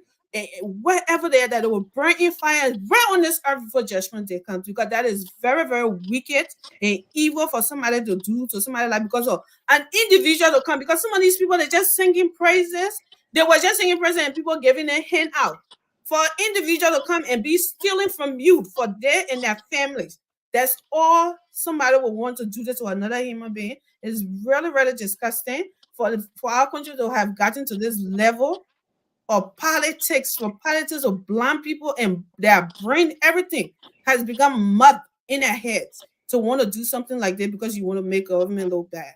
I really hope that these people will get caught, and these are the kind of people that when they catch them on the scene and mock them to death, it won't even move me an inch, because for you to wicked want for somebody to die like that is really, really disgusting. And I hope and pray that Gregory Coleman and his men will really be on a guard to catch people doing this kind of stuff.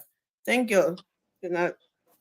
I hope I was. It's emotional to me. Unfortunately, but we should not encourage more justice. I'm not encouraging my justice. Because it's sad. Look at that video that the how they rescue people. Instead of burning from. Suppose that the people were not around to you saw that picture of that sis, but that's so sad. That the people intentionally doing it to burning people. Guys, and then bathroom, I can't be playing politics or the human life. So we want to say thanks to everyone tonight for being here, and it's been a great show. We look forward to being here tomorrow. Thanks to our audience, the folks following the show every night. Some of them have sleepless nights to follow the show. We appreciate you. Thanks to our co-host. Thank you so much. Thank you, guys. Let me go finish my. Thank you, Maggie, the Kasali cooker for tonight. Thank you. Yeah, that's why yesterday going off. I will warming my list up. Appreciate you guys. We look forward to being here tomorrow again. Till we come back. Bye bye to everyone. So, bye. Let me